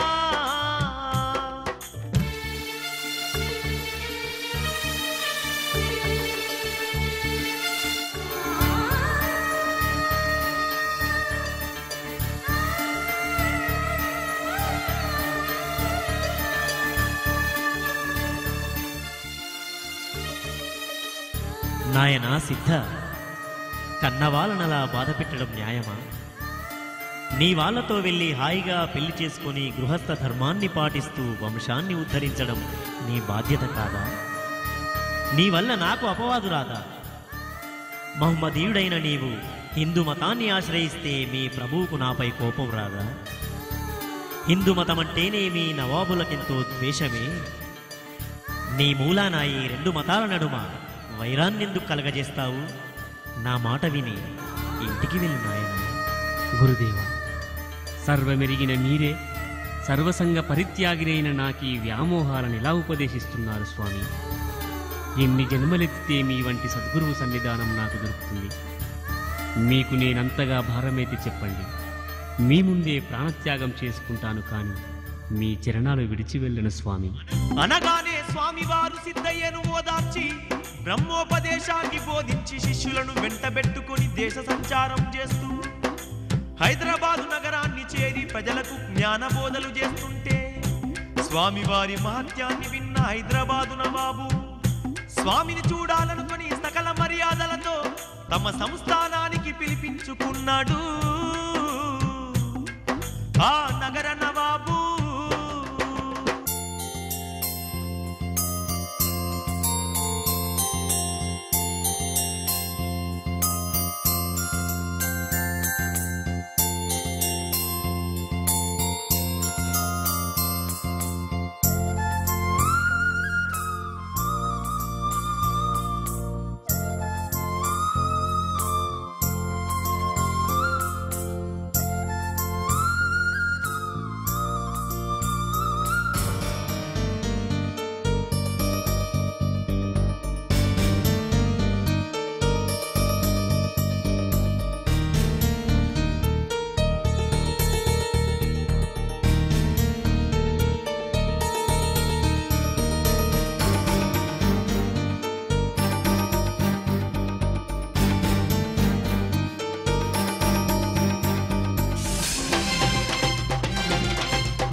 సలామలేకుం గురుదేవా, మీది గురించిన్నామయ్యా. మీ దర్శన భాగ్యం కోసం మాది మనసెంతో తప్పించెనయ్యా. మీరాకతో హమారీ షహర్ పావనమైపోయిందయ్యా. మీది మహిమ చూడాలని మాకి ఆశ పుడుతుందయ్యా. पानी से आप चिरागू सिलगा के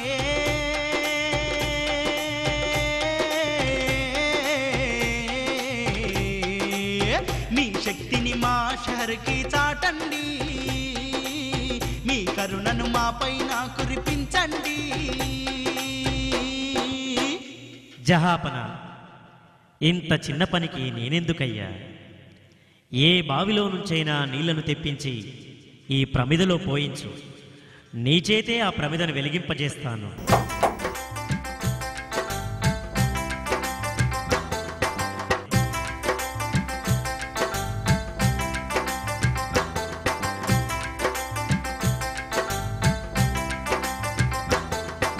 అలా అనగానే నవాబు ఆనందంతో నీళ్లు తెప్పించి ప్రమిదలో పోసిండు. స్వామివారు మండుతున్న కాగడ అందించగానే నవాబు ఆ ప్రమిదను వెలిగించగానే ఆ ప్రమిద దేదీప్యమానంగా వెలిగింది. అది చూసి నవాబు సంతోషంతో స్వామివారికి సాష్టాంగపడి నమస్కరించి కాలజ్ఞానాన్ని బోధించమన్నాడు ఆ భాగ్యనగర నవాబు.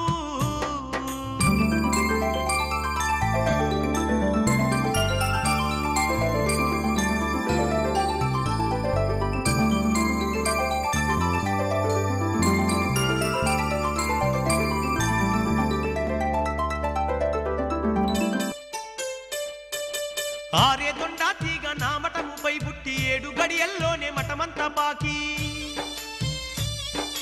మఠములోకెళ్ళేటి మార్గము లేక 107 రోజులు పూజలుండావయ్యా. మక్కలోన నల్ల పంది బుట్టి మహమ్మదీయుల్లోన తగువు పెట్టేనయ్యా. పట్టుకోను పోతే ఆ పంది బెజవాడ కృష్ణానదికి వచ్చి మాయమైతుందయ్యా.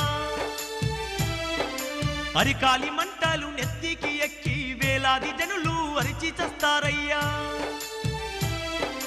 ఈ గ్రామములోని అచ్చమ్మ గారి వంశమే నాశనమైపోతుందయ్యా. వాళ్ళింట పెరిగిన చింత చెట్టుకు చేమంతి పువ్వులు పూస్తాయ్యా. బనగాన పల్లె దుర్రేరు పొంగి 3 వంతుల ఊరు మునిగిపోతుందయ్యా. నవాబు పాలన పాడైతుందయ్య, వచ్చేటి రాబాడి తగ్గిపోతుందయ్యా. ఉత్తములెందరో ఉప్పుకు గతి లేక చిప్పబట్టుకొని చెయ్యి దాపుతారయ్యా. లోతైన రాతి గుంటల నుంచి సీము నెత్తురులు పొంగుకొస్తాయ్యా. కుమారస్వామి ఆలయమైతే వారము రోజులు మూతపడుతుందయ్యా. కాళికమ్మ కర్ణాటక రాష్ట్రము, దుర్గమ్మ తుర్కాల దేశం పోతుందయ్యా. అర్కసోముడు అరవ రాష్ట్రానికి, వీరభద్రుడు కేరళకు పోవయ్యా. వేదాలు చదివే బాపనోళ్ళంతా బానిసలుగా బతుకులెల్లాదిస్తారయ్యా. ఓ భక్తులారా, నా భక్తులారా, ముక్తి మార్గములోన మీరు నడవండయ్యా. ఋతువులన్నీ గదులు దప్పిపోతాయ్య, పంటలతో పాటే తెగులు పెరిగేనయ్యా. వేప చెట్టు నా అమృతం బుట్టయ్య, చేదు తీపెక్కు తీపి చేదగునయ్యా. భావనామ సంవత్సరమందున భారతదేశాన నదులు పొంగేనయ్యా.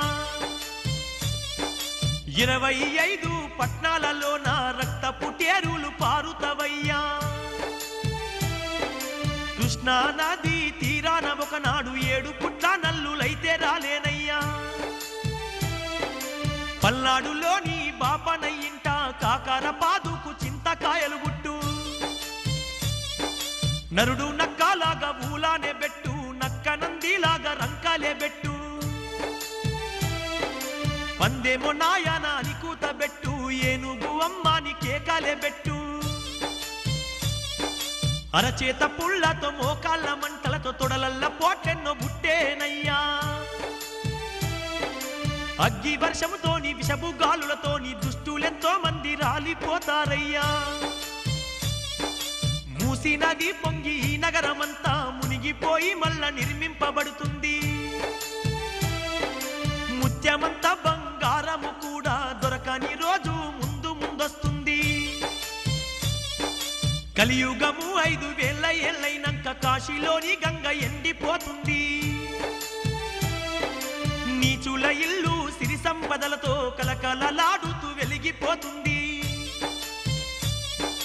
అన్ని వస్తువులలో కల్తీ పెరుగుతుంది, భార్య భర్తలకే పోరు జరుగుతుంది.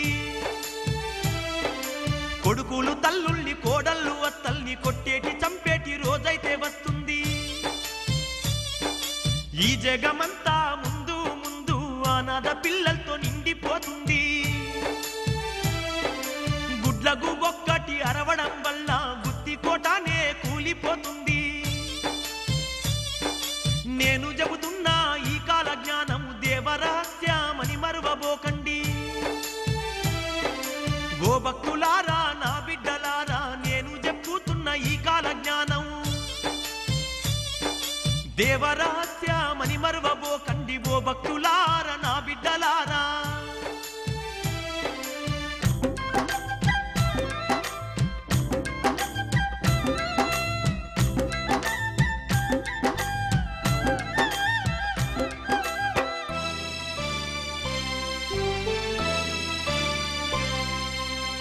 నవాబు కాల జ్ఞానము చెప్పి శిష్యుల్ని వెంట పెట్టుకొని స్వామివారు దక్షిణ దేశ యాత్రకు బయలుదేరుతాడు. సిద్ధయ్యనొక్కన్నే బాగా అభిమానిస్తుంటే మిగతా శిష్యులు ఈర్షపడుతున్నారని వాళ్ళ కళ్ళు ధరిపించాలని భావించి అడవి దారిలో వెళుతూ చనిపోయి పడి ఉన్న కుక్క దగ్గర శిష్యులందరినీ ఆగమన్నాడు ఆ వీర బ్రహ్మంగారు.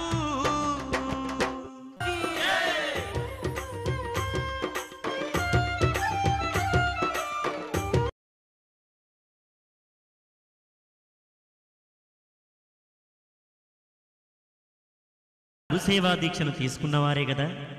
నా మాట కాదని వాళ్ళెవరైనా మీలో ఉంటే ఆ చనిపోయిన కుక్కను తినండి. ఇది ఏమి ఆజ్ఞ గురుదేవా? ఎప్పుడో చనిపోయి పురుగులు బట్టి కుళ్ళిపోయి ఉన్న కుక్క శవం దగ్గర నిలబడితేనే అసహ్యంగా ఉంది.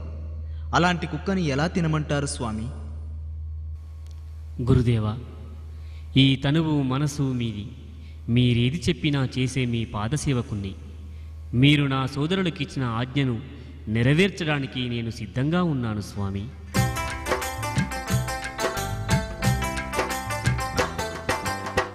అని స్వామివారి కాళ్లకు మొక్కి పురుగులు పట్టిన కుక్క శవం ముందు కూసోని ఆత్మలో గురుదేవుణ్ణి తలుసుకోగానే కుక్క శరీరమంతా పళ్ళ కుప్పగా మారగానే తిని ఆనందంగా లేచి గురుదేవులకు దండం పెట్టుకున్నాడు ఆ శిష్యుడు సిద్ధయ్యా. బిడ్డలారా, ఇప్పటికైనా సిద్ధయ్యను నేనెందుకింతగా ప్రేమిస్తానో అర్థమైందా? ఇకనైనా మీరు నాపై సంపూర్ణ విశ్వాసం ఉంచండి. పదండి, కొద్ది రోజుల్లోనే మహా అద్భుతం ఒకటి జరగనుంది. మనం ఇక్కడి నుండి త్వరగా వెళ్ళాలి.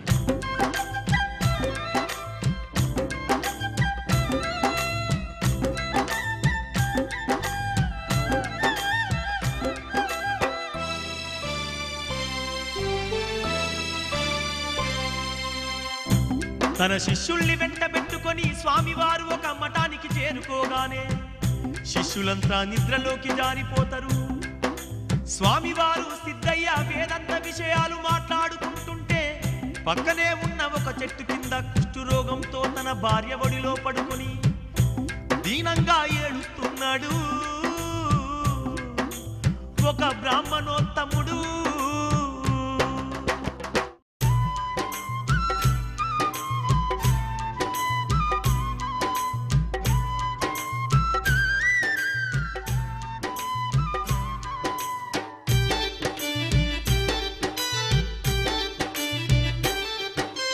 ఓ పరమేశ్వర, ఓ పరంధామ, కనికరించవయ్యా.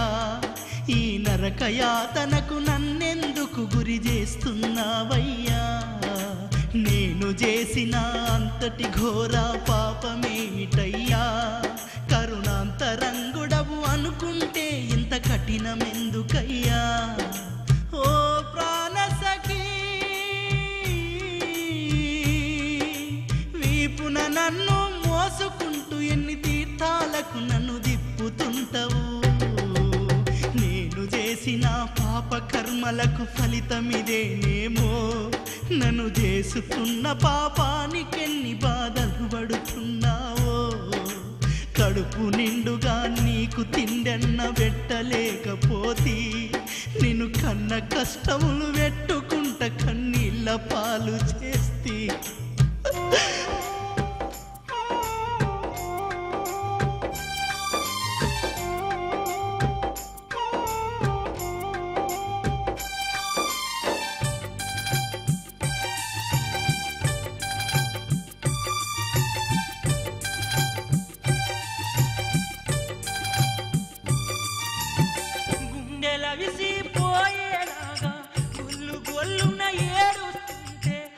ఆ ఏడ్పుల సప్పుడు విని స్వామి సిద్ధుని వెంట పెట్టుకుని కుష్ఠరోగిని చేరుకొని తాకంగానే పాపనయ్య రోగం ఆరోగ్యంగా మారంగానే దంపతులు ఆనందంలో మునిగినారు. స్వామివారి పాదాలంటి మొక్కినారు.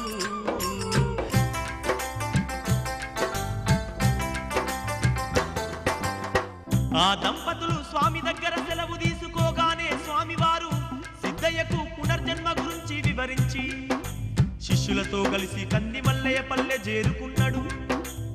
పీరు సాయబు సిద్ధయ్యను బ్రహ్మంగారు మతభ్రష్టుణ్ణి చేసిందని కడప నవాబుకు ఫిర్యాదు చేయగానే స్వామిని తీసుకురమ్మని నవాబు భటులను పంపిస్తే స్వామివారితో విషయాన్ని తెలియజేసిండ్రు. ఆ నవాబు భటులు సిద్ధ, చూశావా, నా మాట విని ఆనాడే నువ్వు నీ వాళ్ళతో వెళ్తే ఇంతవరకు రాకపోతుండే కదా, ఇప్పుడేం చేయమంటావు? స్వామి, మీరు దిగులు పడకండి. మిమ్మల్ని విచారణ చేసేటంత ఘనుడా ఆ నవాబు? నేనే వెళ్ళి ఆ నవాబుకు సంజాయించుకుంటా. నన్ను ఆశీర్వదించండి స్వామి.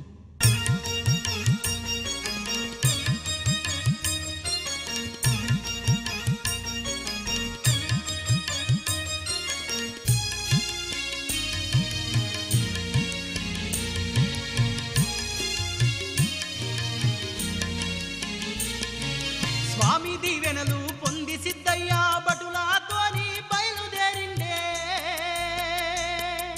కంది మల్లయ్య పల్లెను వీడి కడప నవాబును చేరుకుండే. బ్రహ్మంగారు నా గురువని చెప్పుకున్నడే, పీరు సాయబు కొడుకును నేనని అన్నడే. మనుగడకు మతము అడ్డుగోడా అని అన్నడే, అందరికి సర్వేశ్వరుడొక్కడే నన్నడే. ఆ మాట విన్న నవాబు భగ్గున మండిండే.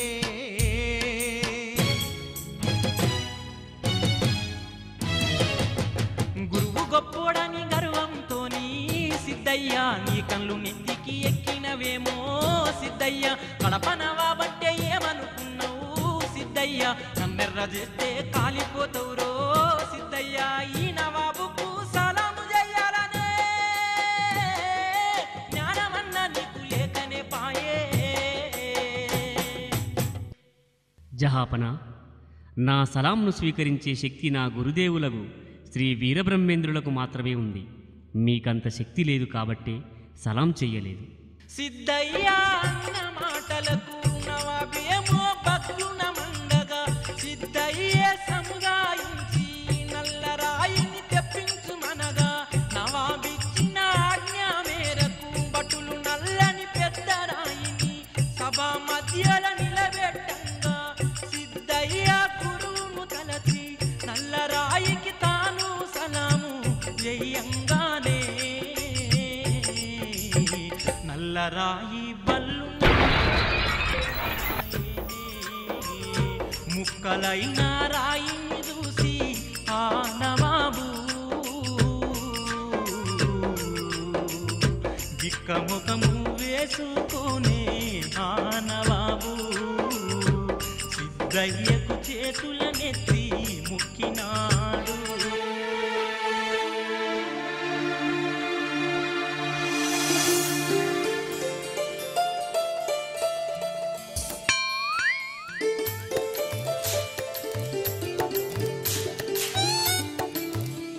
ఈయన మీద మన్నుపోయ్యా, ఏ తలలో తిరుగుతాడో ఏమో, ఎప్పుడొస్తాడో వీడు. ఏ పాజీ, ఏమండినవే నోరంతా సప్పగుంది ఏ పోసి ఏమండినవే ఓ పోసి ఏసుగసి తిని పెడతానే అందాల రాసి చూసుకుంటూ ఉంటవేమిటే ఓ పోసి ఏమండినవే ఓ పోసి ఏసుగస్తే తిని పెడతానే అందాల రాసి చూసుకుంటూ ఉంటవేమిటే ఓ పోసి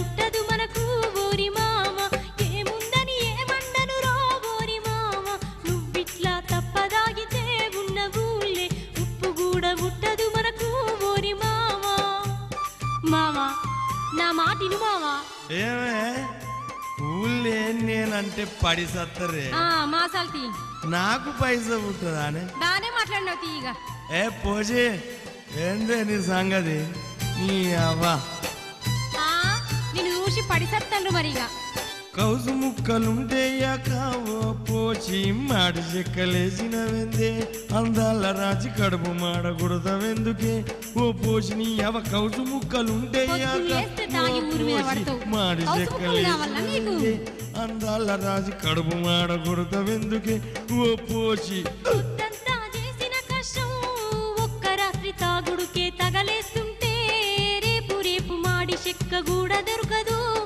ఓరి మామ పొద్దంతా చేసిన కష్టం ఒక్క రాత్రి తాగుడుకే తగలేస్తుంటే రేపు రేపు మాడి చెక్క కూడా దొరకదు ఓరి మామ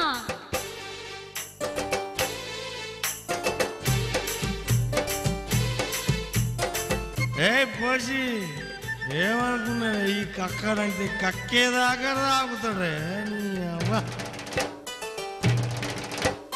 నా కష్టం పక్కకు పెట్టే ఓ పోసి నీకొచ్చే కూలి బైకము ఏ ముల్లెలా కట్టుకొని దాచుకున్నాడు ఓ పోసి నా కష్టం పక్కకు పెట్టే ఓ పోసి నీకొచ్చే కూలి బైకము ఏ ముల్లెలా కట్టుకొని దాచుకున్నదే ఓ పోసి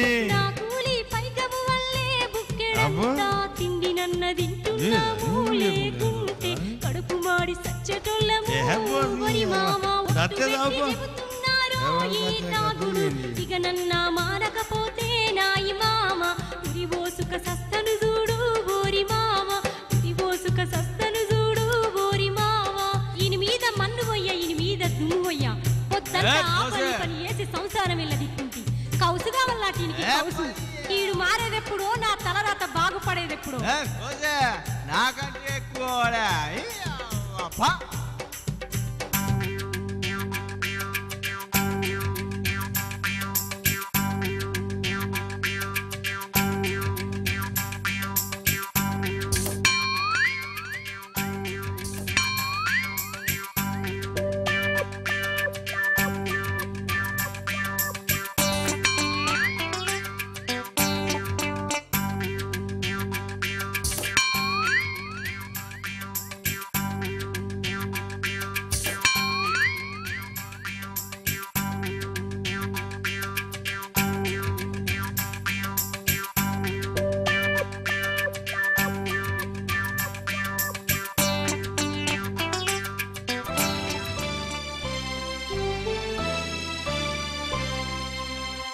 వీరబ్రహ్మంగారు సిద్ధయ్యకు జీవాత్మను జీవన్ముక్తిని ప్రతి మనిషిలో ఉండే 7 చక్రాల గురించి వివరిస్తుంటే చెట్టు సాటు నుండి దొంగ సాటుగా వింటున్నాడు ఆ మాదిగ కక్కడు. నాయన సిద్ధ, ప్రతి మనిషిలో 7 చక్రాలుంటవి. మూలస్థానమున 4 రేకులతో ఆధార చక్రముంటుంది. దీనికి అధిదేవత గణపతి. దీనికి 2 అంగుళాల పైన 6 రేకులతో స్వాధిష్టాన చక్రముంటుంది. దీనికి బ్రహ్మ అధిదేవత. దీనికి 3 అంగుళాల పైన 10 రేకులతో మణిపూర్ణక చక్రముంటుంది. దీనికి విష్ణువు అధిదేవత. దీనికి 10 అంగుళాల పైన హృదయస్థానములో 12 రేకులతో అనాహిత చక్రముంటుంది. దీనికి రుద్రుడు అధిదేవత. దీనికి 12 అంగుళాల పైన కంఠస్థానమందు 16 రేకులతో విశుద్ధ చక్రముంటుంది. దీనికి సరస్వతీదేవి అధిదేవత. దీనికి 12 అంగుళాల పైన 2 రేకులతో ఆగ్నేయ చక్రం ఉంటుంది. దీనికి ఈశ్వరుడు అధిదేవత. ఈ చక్రం పైన బ్రహ్మరంధ్రం ఉంటుంది. అందులో 1000 రేకులతో సహస్రార చక్రం ఉంటుంది. దీనికి గురుమూర్తి అధిదేవత.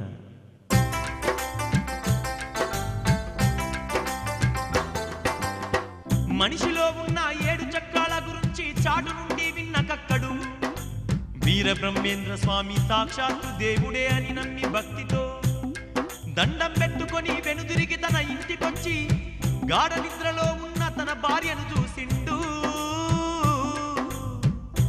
ఆ తాగుబోతు కక్కడు. ఆహా, సాములోరు ఎంత చక్కగా చెప్పిండ్రు కదా. దేవుళ్ళందరూ మనలోనే ఉంటే గుళ్ళు గోపురాలంటూ ఈ మనుషులంతా అయ్యక్కడిగో తిరుగుతున్నారేంది? ఎంత తెలివి తక్కువ పని. అసలు దేవుళ్ళు ఎట్టుంటారు, వాళ్ళని ఎట్లా చూడాలే? నా ఈ పెళ్ళం కూడా మనిషే కదా, దాన్ని కోసి చూస్తా. చక్రాలు కనబడతాయి, చక్రాలు.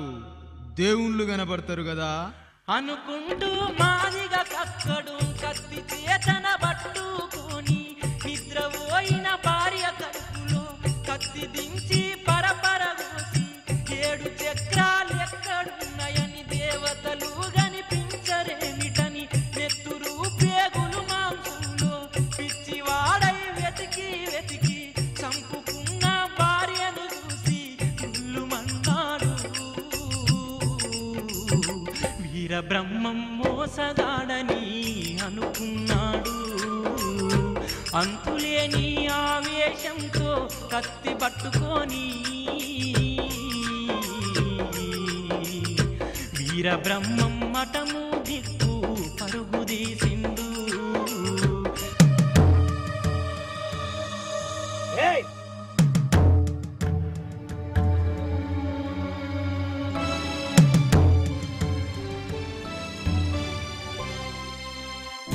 ఆవేశంతో వచ్చిన కక్కన్ని స్వామివారు శాంతపరిచి వెంటబెట్టుకొని వానింటికెళ్ళి కక్కని అమాయకత్వానికి జాలిపడి ముక్కలైన అతని భార్య శరీరంలో షట్చక్రాలను అధిదేవతలను చూపించిండు.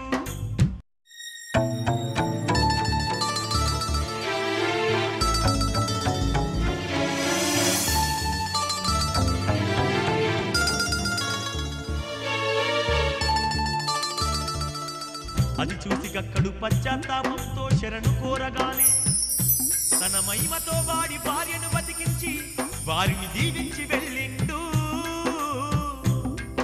ఆ సద్గురు సార్వభౌముడు.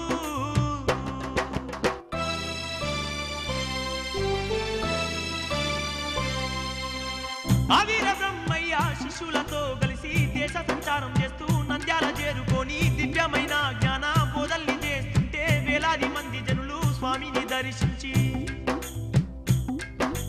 భక్తి పరవశములోన మునుగుతుంటే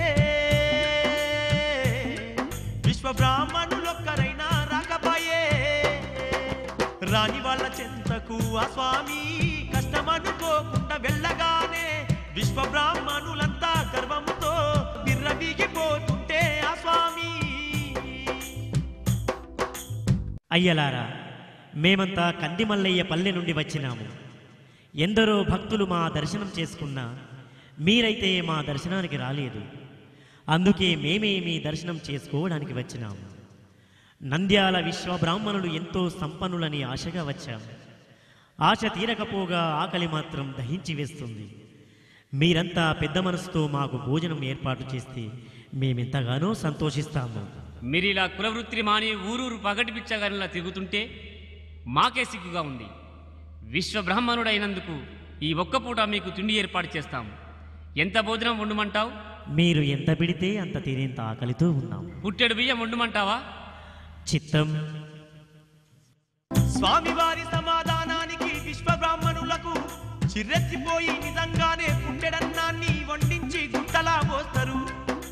స్వామివారు పిడికడు అన్నాన్ని చేతబట్టి సిద్ధయ్యకు సైగ చేయగానే సిద్ధయ్యొక్కడే క్షణకాలంలో అన్నాన్నంతా తిని ఆకలి ఆకలి అంటుంటే విశ్వబ్రాహ్మణులు భయపడి స్వామివారిని శరణు కోరుతారు. స్వామివారు తన పిడికెట్లోని అన్నాన్ని ముద్ద చేసి సిద్ధయ్య కందించగానే అది తిని సిద్ధ శాంతించిండు స్వామి దీవెనతోని.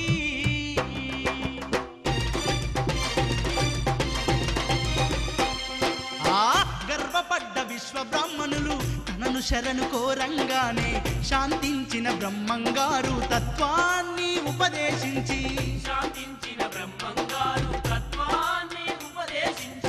నంద్యాలను వదిలిపెట్టి అహోబిలం చేరుకొని నరసింహ స్వామి దర్శనం మనసారా చేసుకొని శిష్యులతో అడవి మార్గమున వస్తుండే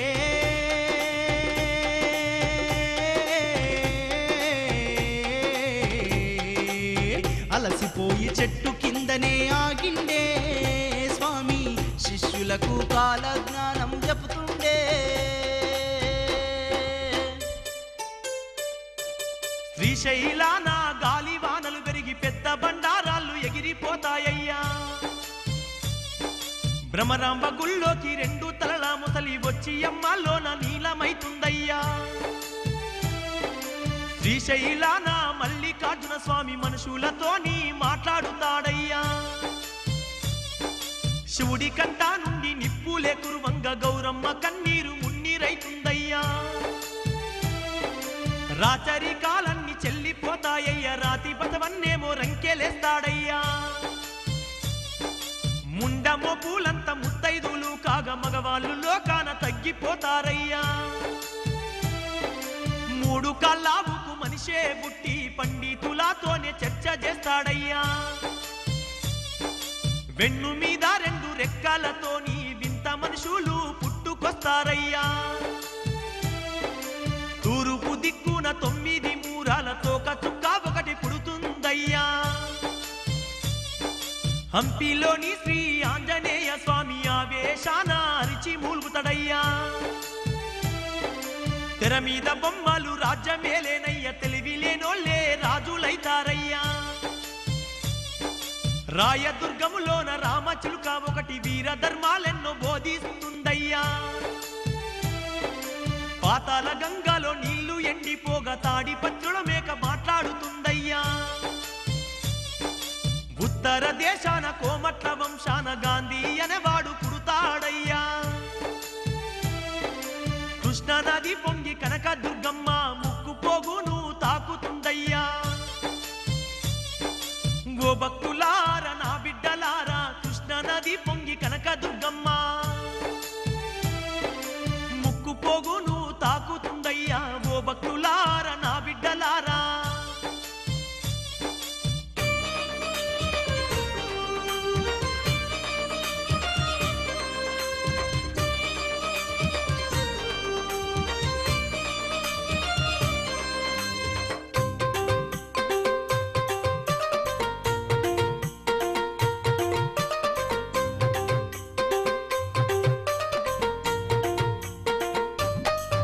కాలజ్ఞానాన్ని చెప్పుతూ బ్రహ్మయ్యా పల్లె పల్లెలన్నీ తిరుగుతున్నాడయ్యా. కాలజ్ఞానాన్ని చెప్పుతూ బ్రహ్మయ్యా పల్లె పల్లెలన్నీ తిరుగుతున్నాడయ్యా. ఆటంకాలెన్నొచ్చిన అడుగు ముందుకేసెను. అంతులేని తన మహిమను చాటింపు వేసెను.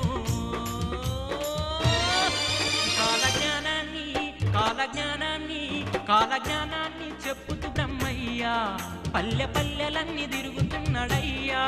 కాలజ్ఞానాన్ని చెప్పుతూ బ్రహ్మయ్యా పల్లె పల్లెలన్నీ తిరుగుతున్నాడయ్యా.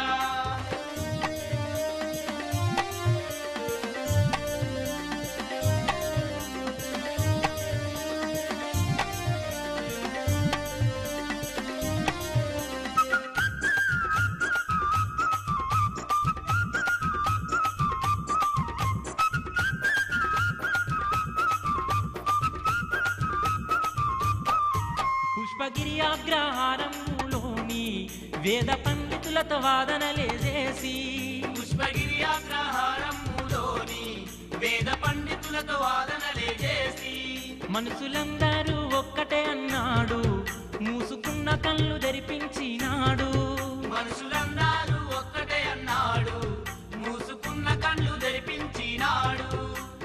అడవిలోన అడ్డుపడ్డ తొందర మనసుల్లో మానవత్వం మానవత్వమన్న విత్తనాలెన్నో నాటి అడవిలో అడ్డుపడ్డ దొంగల మనసుల్లో మానవత్వమున్న విత్తనాలెన్నో నాటి కాలజ్ఞానాన్ని చెప్పుతూ బ్రహ్మయ్యా పల్లె పల్లెలన్నీ తిరుగుతున్నాడయ్యా. కాలజ్ఞానాన్ని చెప్పుతూ బ్రహ్మయ్యా పల్లె పల్లెలన్నీ తిరుగుతున్నాడయ్యా.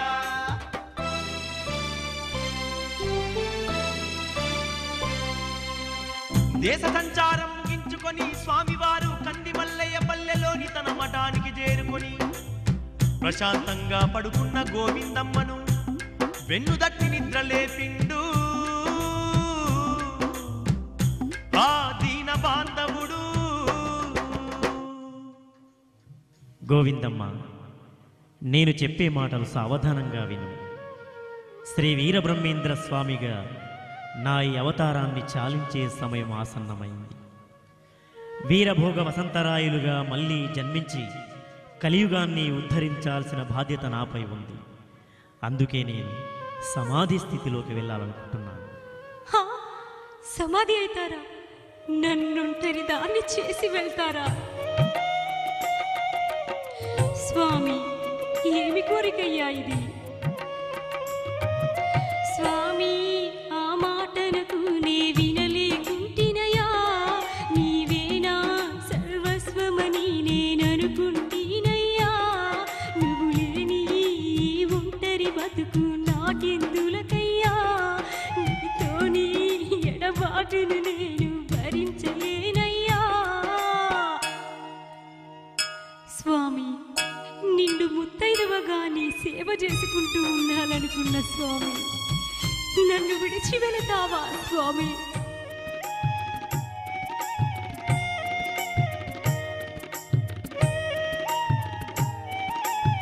అయ్యో స్వామి, కొన ఊపిరి ఉండేదాకా మీ సేవే చెయ్యాలని నిండు ముత్తైదుగా నే కన్ను మూయాలని కలలెన్నో కన్నానయ్యా స్వామి. నన్ను కన్నీళ్ళ పాలు చెయ్యకు స్వామి. స్వామి, ఆ మాటనకు నే వినలేకుంటినయా, నీవేనా సర్వస్వమని నేననుకుంటినయ్యా. నువ్వు లేని ఈ ఒంటరి బతుకు నాకెందులకయ్యా, నీతోని ఎడబాటును నేను భరించలేనయ్యా.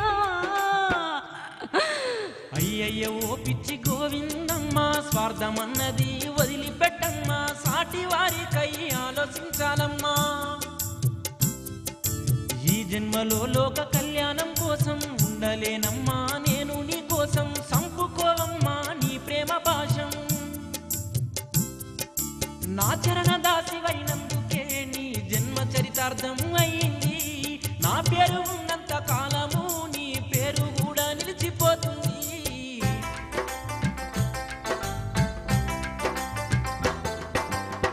అని వెక్కి వెక్కి ఏడుస్తున్న గోవిందమ్మను ప్రేమతో దగ్గరికి తీసుకొని కారిపోతున్న కన్నీళ్లను తుడిసి వెన్నుదట్టి ధైర్యము చెప్పి ఓదార్చిండు ఆ వీర బ్రహ్మేంద్రుడు. గోవిందమ్మ, మన అబ్బాయి గోవిందాచారునికి ఈ మఠం బాధ్యతలు ఇస్తున్నాను. మరో ముఖ్య విషయం, సిద్ధయ్య ఉండగా నేను సమాధి కాలేను. వాడు నన్ను వదిలిపెట్టి ఉండలేడు, నీలాగే నా వియోగాన్ని భరించలేడు. అందుకని నేను సమాధి అయ్యే సమయంలో సిద్ధయ్య ఈ మఠంలో ఉండకుండా చూసుకోవాల్సిన బాధ్యత నీది. అలాగే స్వామి.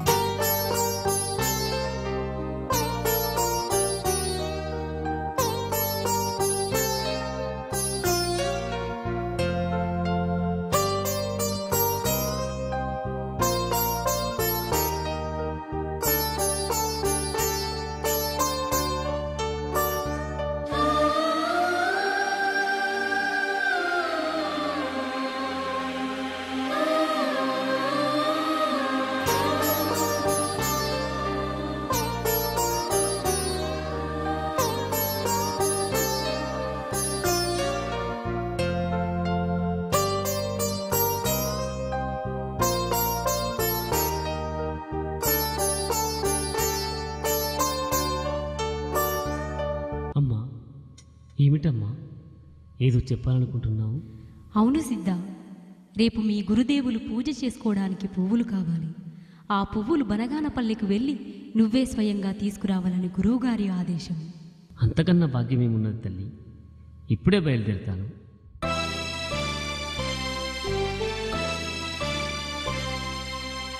అంటూ సిద్ధప్ప ఆనందంతో ఊగిపోతూ జోల ఒకటి భుజాన వేసుకొని ఆశ్రమముల నిద్రపోతున్న గురువుకు నిద్రాభంగం చెయ్యటమేమి ఇష్టం లేక భక్తితో స్వామివారి పాదాలకు నమస్కరించి ఊల కోసమై బయలుదేరిండు ఆ శిష్యుడు సిద్ధప్ప.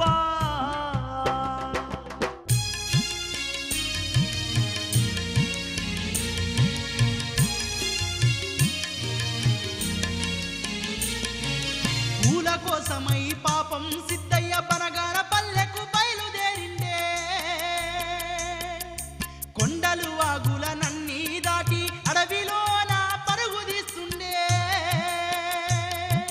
రాళ్ళు రప్పలు తట్టుదాకి నెత్తురొచ్చిన కంపముళ్ళు వాని లేత కాళ్ళల్లో గుచ్చిన క్రూర జంతువులు ఘోరంగా గాండ్రించిన తేళ్లు పాములు తొవ్వనే అడ్డగించిన గురుని దలుసుకుంట సిద్ధుడే ముందుకెళ్ళేనా.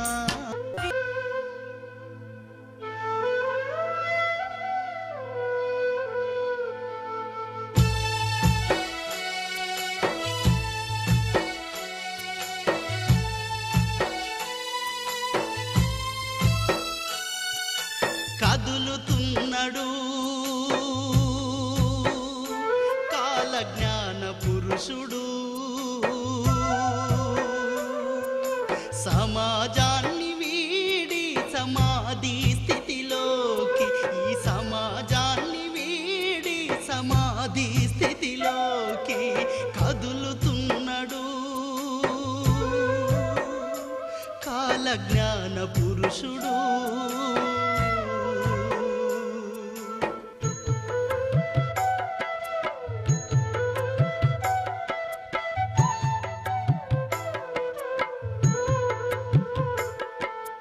నాతి చెరామంటూ ప్రమాణం చేసి నన్ను నడి సంద్రంలో విడిచిపోతవేమని విలవిలలాడుతూ సతీ విలపిస్తుంటే అనురాగంతో చేరదీసి కన్నీరు తుడిచి చల్లనైన ఓదార్పును పంచుతూ చిరునవ్వుతో వేదన చల్లార్చుతూ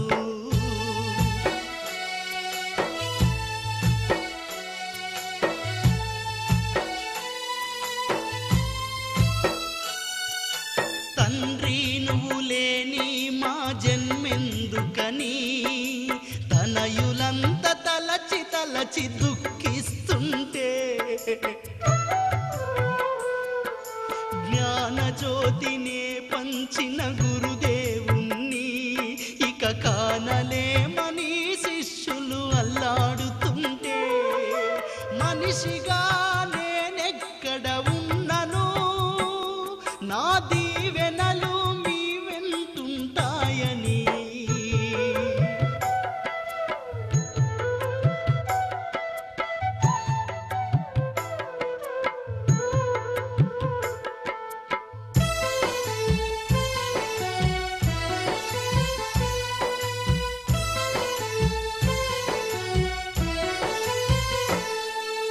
మోసం ద్వేషంతో ఈ జీవితమంతా ఈ పాప కూపమందున పడి నలుగుతూ ఉంటే ఆత్మబంధువై వచ్చి చెయ్యందించి మాకు మోక్ష మార్గమును చూపిన మా బ్రహ్మయ్యా, లేని ఈ నేలపైన మేమెలా ఉండగలమంటూ భక్తులు విలపించిన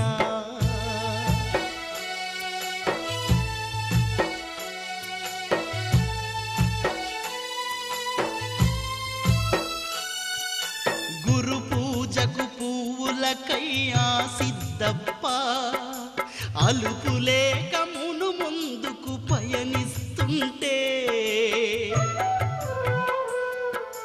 భక్తి జనులు వెంటరాగ ఈ బ్రహ్మయ్య తను కోరుకున్న గమ్యాన్ని చేరుకున్నడే. ప్రకృతే మూగై రోదించగా ప్రతి ఎదలో నాలజడి మొదలవ్వగా చివరిసారిగా చిరునవ్వుతో స్వామి అందరినీ దీవించి సమాధి చేరే. ఆ అందరినీ దీవించి సమాధి చేరే.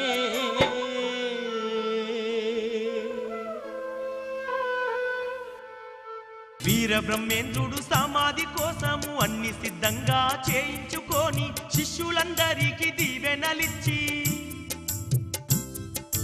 కన్నీళ్లు పెడుతున్న పిల్లల్ని చూసి కట్టుకున్న భార్య బాధను చూసి చెక్కు చెదరకుండా ముందడుగు వేసి చివరిసారి చిరునవ్వుతో అందరినీ ఆశీర్వదించిండు. సమాధిలోకే చేరిండు, పద్మాసనమేసి కూర్చుండు. స్వామి పైన పూలవానలు కురిపించి ఆ భక్తులు సమాధినే మూసివేసిరి, దానిపైన ప్రమిదనే పెట్టిరి. బరువెక్కిన గుండెలతో వాళ్ళంతా వెనుదిరిగిపోయిరి.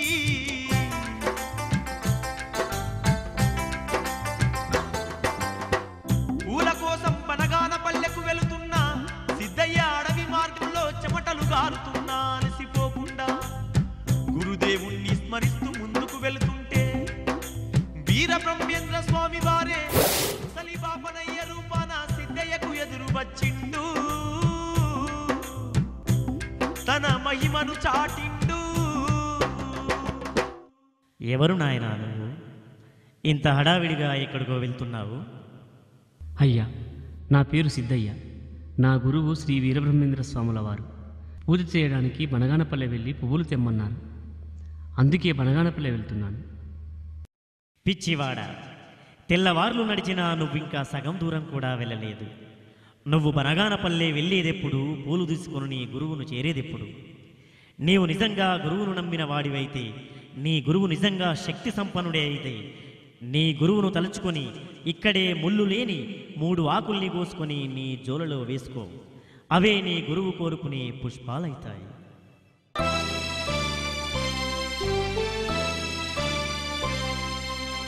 అని అంటుంటే సిద్ధయ్య అతడొక పిచ్చివాడనుకొని ఒకడుగు ముందుకేసి వెనుదిరిగా వృద్ధుడు కనిపించడు. సిద్ధుడు ఆశ్చర్యపోయి ఇది తన గురువు ఆజ్ఞగా భావించి ఒక చెట్టు నుండి 3 ఆకులు తెంపి జోలలో వేసుకోగానే అవి రకరకాల పువ్వులుగా మారుతాయి. అది చూసి ఆనందించి సిద్ధయ్య వెనుదిరిగి వస్తుంటే ఒక గ్రామస్తుడు ఎదురు పడిండు. ఆ సిద్ధయ్యకు, అయ్యా, మీరెవరు? ఎక్కడి నుండి వస్తున్నారు? బాబు, రాత్రి నేను సోమిరెడ్డిపల్లెలో పడుకొని ఉదయం కందిమల్లయ్య పల్లె మీదుగా వస్తూ అక్కడొక అద్భుతాన్ని చూశానయ్యా. అద్భుతమా? ఏమిటయ్యా అది? శ్రీ పోతులూరి వీరబ్రహ్మేంద్రుల వారు సమాధిలోకి వెళ్ళే అద్భుతమైన సన్నివేశాన్ని చూశాను. వైకుంఠ కైలాసాలను ఒకే చోట కందిమల్లయ్య పల్లెలో చూడగానే నా జన్మ చరితార్థకమైందయ్యా. నా గురుదేవులు సమాధి అయ్యారా? లేదు, ప్రాణానికి ప్రాణంగా చూసుకునే నాతో ఒక్క మాటను చెప్పకుండా నా గురుదేవులు అంతటి పని చేశారా? నువ్వెవరిని చూసి ఎవరు అనుకున్నావో? నా గురుదేవులు నాకు ద్రోహం చేయడం ఏమిటి? నేను నమ్మను. గురుదేవా!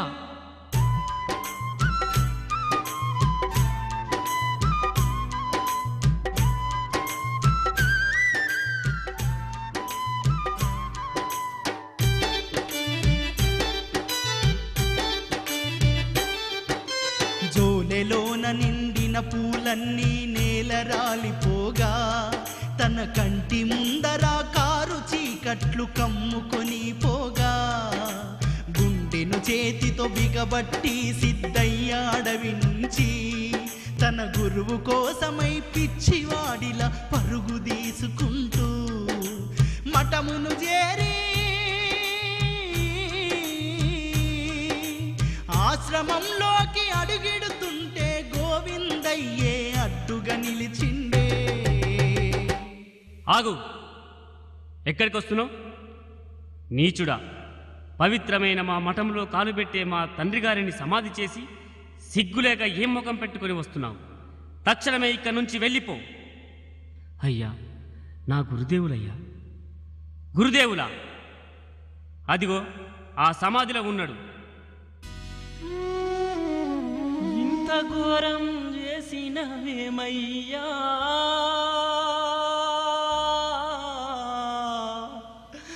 ఓ బ్రహ్మదేవ, నన్ను ఒంటరి చేసినవేమయ్యా.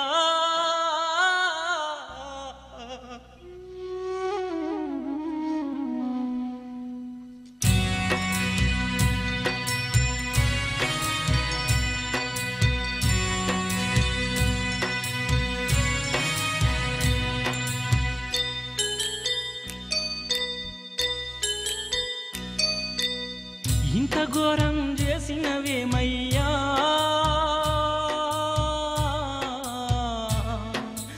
ఓ బ్రహ్మదేవ, నన్ను ఒంటరి చేసినవేమయ్యా.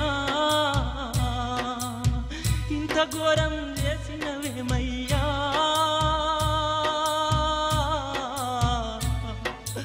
ఓ బ్రహ్మదేవ, నన్ను ఒంటరి చేసినవేమయ్యా.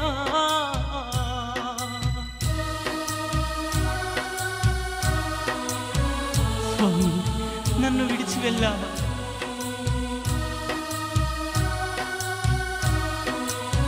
నేను ఏం పాపం చేసినా? అన్న వాళ్ళను కాదనుకుంటే, అని నువ్వని నమ్ముకుంటే, దివ్యమైన నీ పాదాలకు రోల్ నేను శరణాలంటూ ఇంతకన్నా కరుణ చూపకుండా,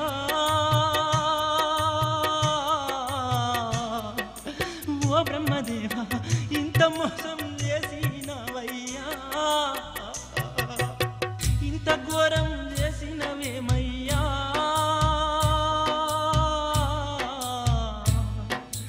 ఓ బ్రహ్మదేవ, నన్ను ఒంటరి చేసినవేమయ్యా.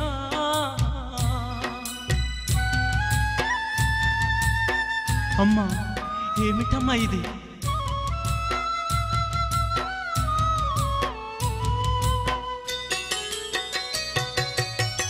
లోకాన అందరికన్నా నన్నే నువ్వు మిన్నగా చూసి, చిన్న మాటన్న చెప్పక నీతో నువ్వు లేక నేను ఉండగలనా? ఈ పాడు ప్రాణము నాకు నేనై అర్పించుకుంటున్నా. ఇంత ఘోరం చేసినవేమయ్యా,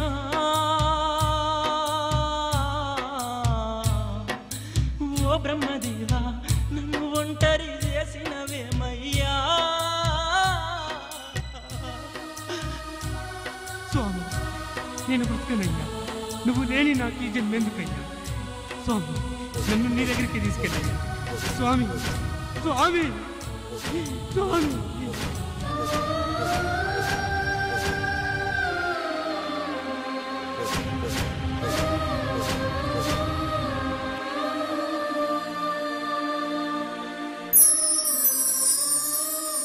నాయన సిద్ధ,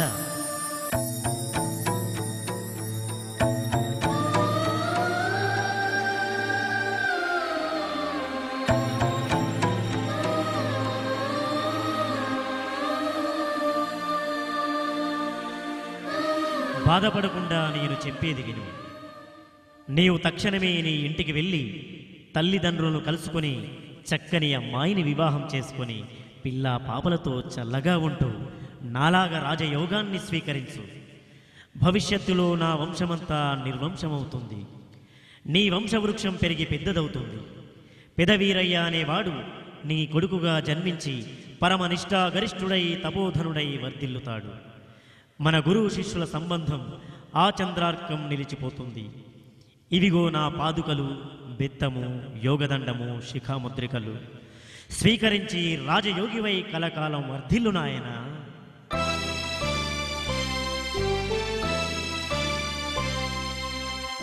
అంటూ స్వామివారు చెప్పి అదృశ్యం కాగానే సిద్ధయ్య సమాధి మీద ఉన్న స్వామివారు చెప్పిన వస్తువుల్ని భక్తితో తీసుకొని కళ్ళకద్దుకొని సమాధికి తల వంచి నమస్కరించి తల్లిదండ్రుల దగ్గరికి వెళ్ళిండు.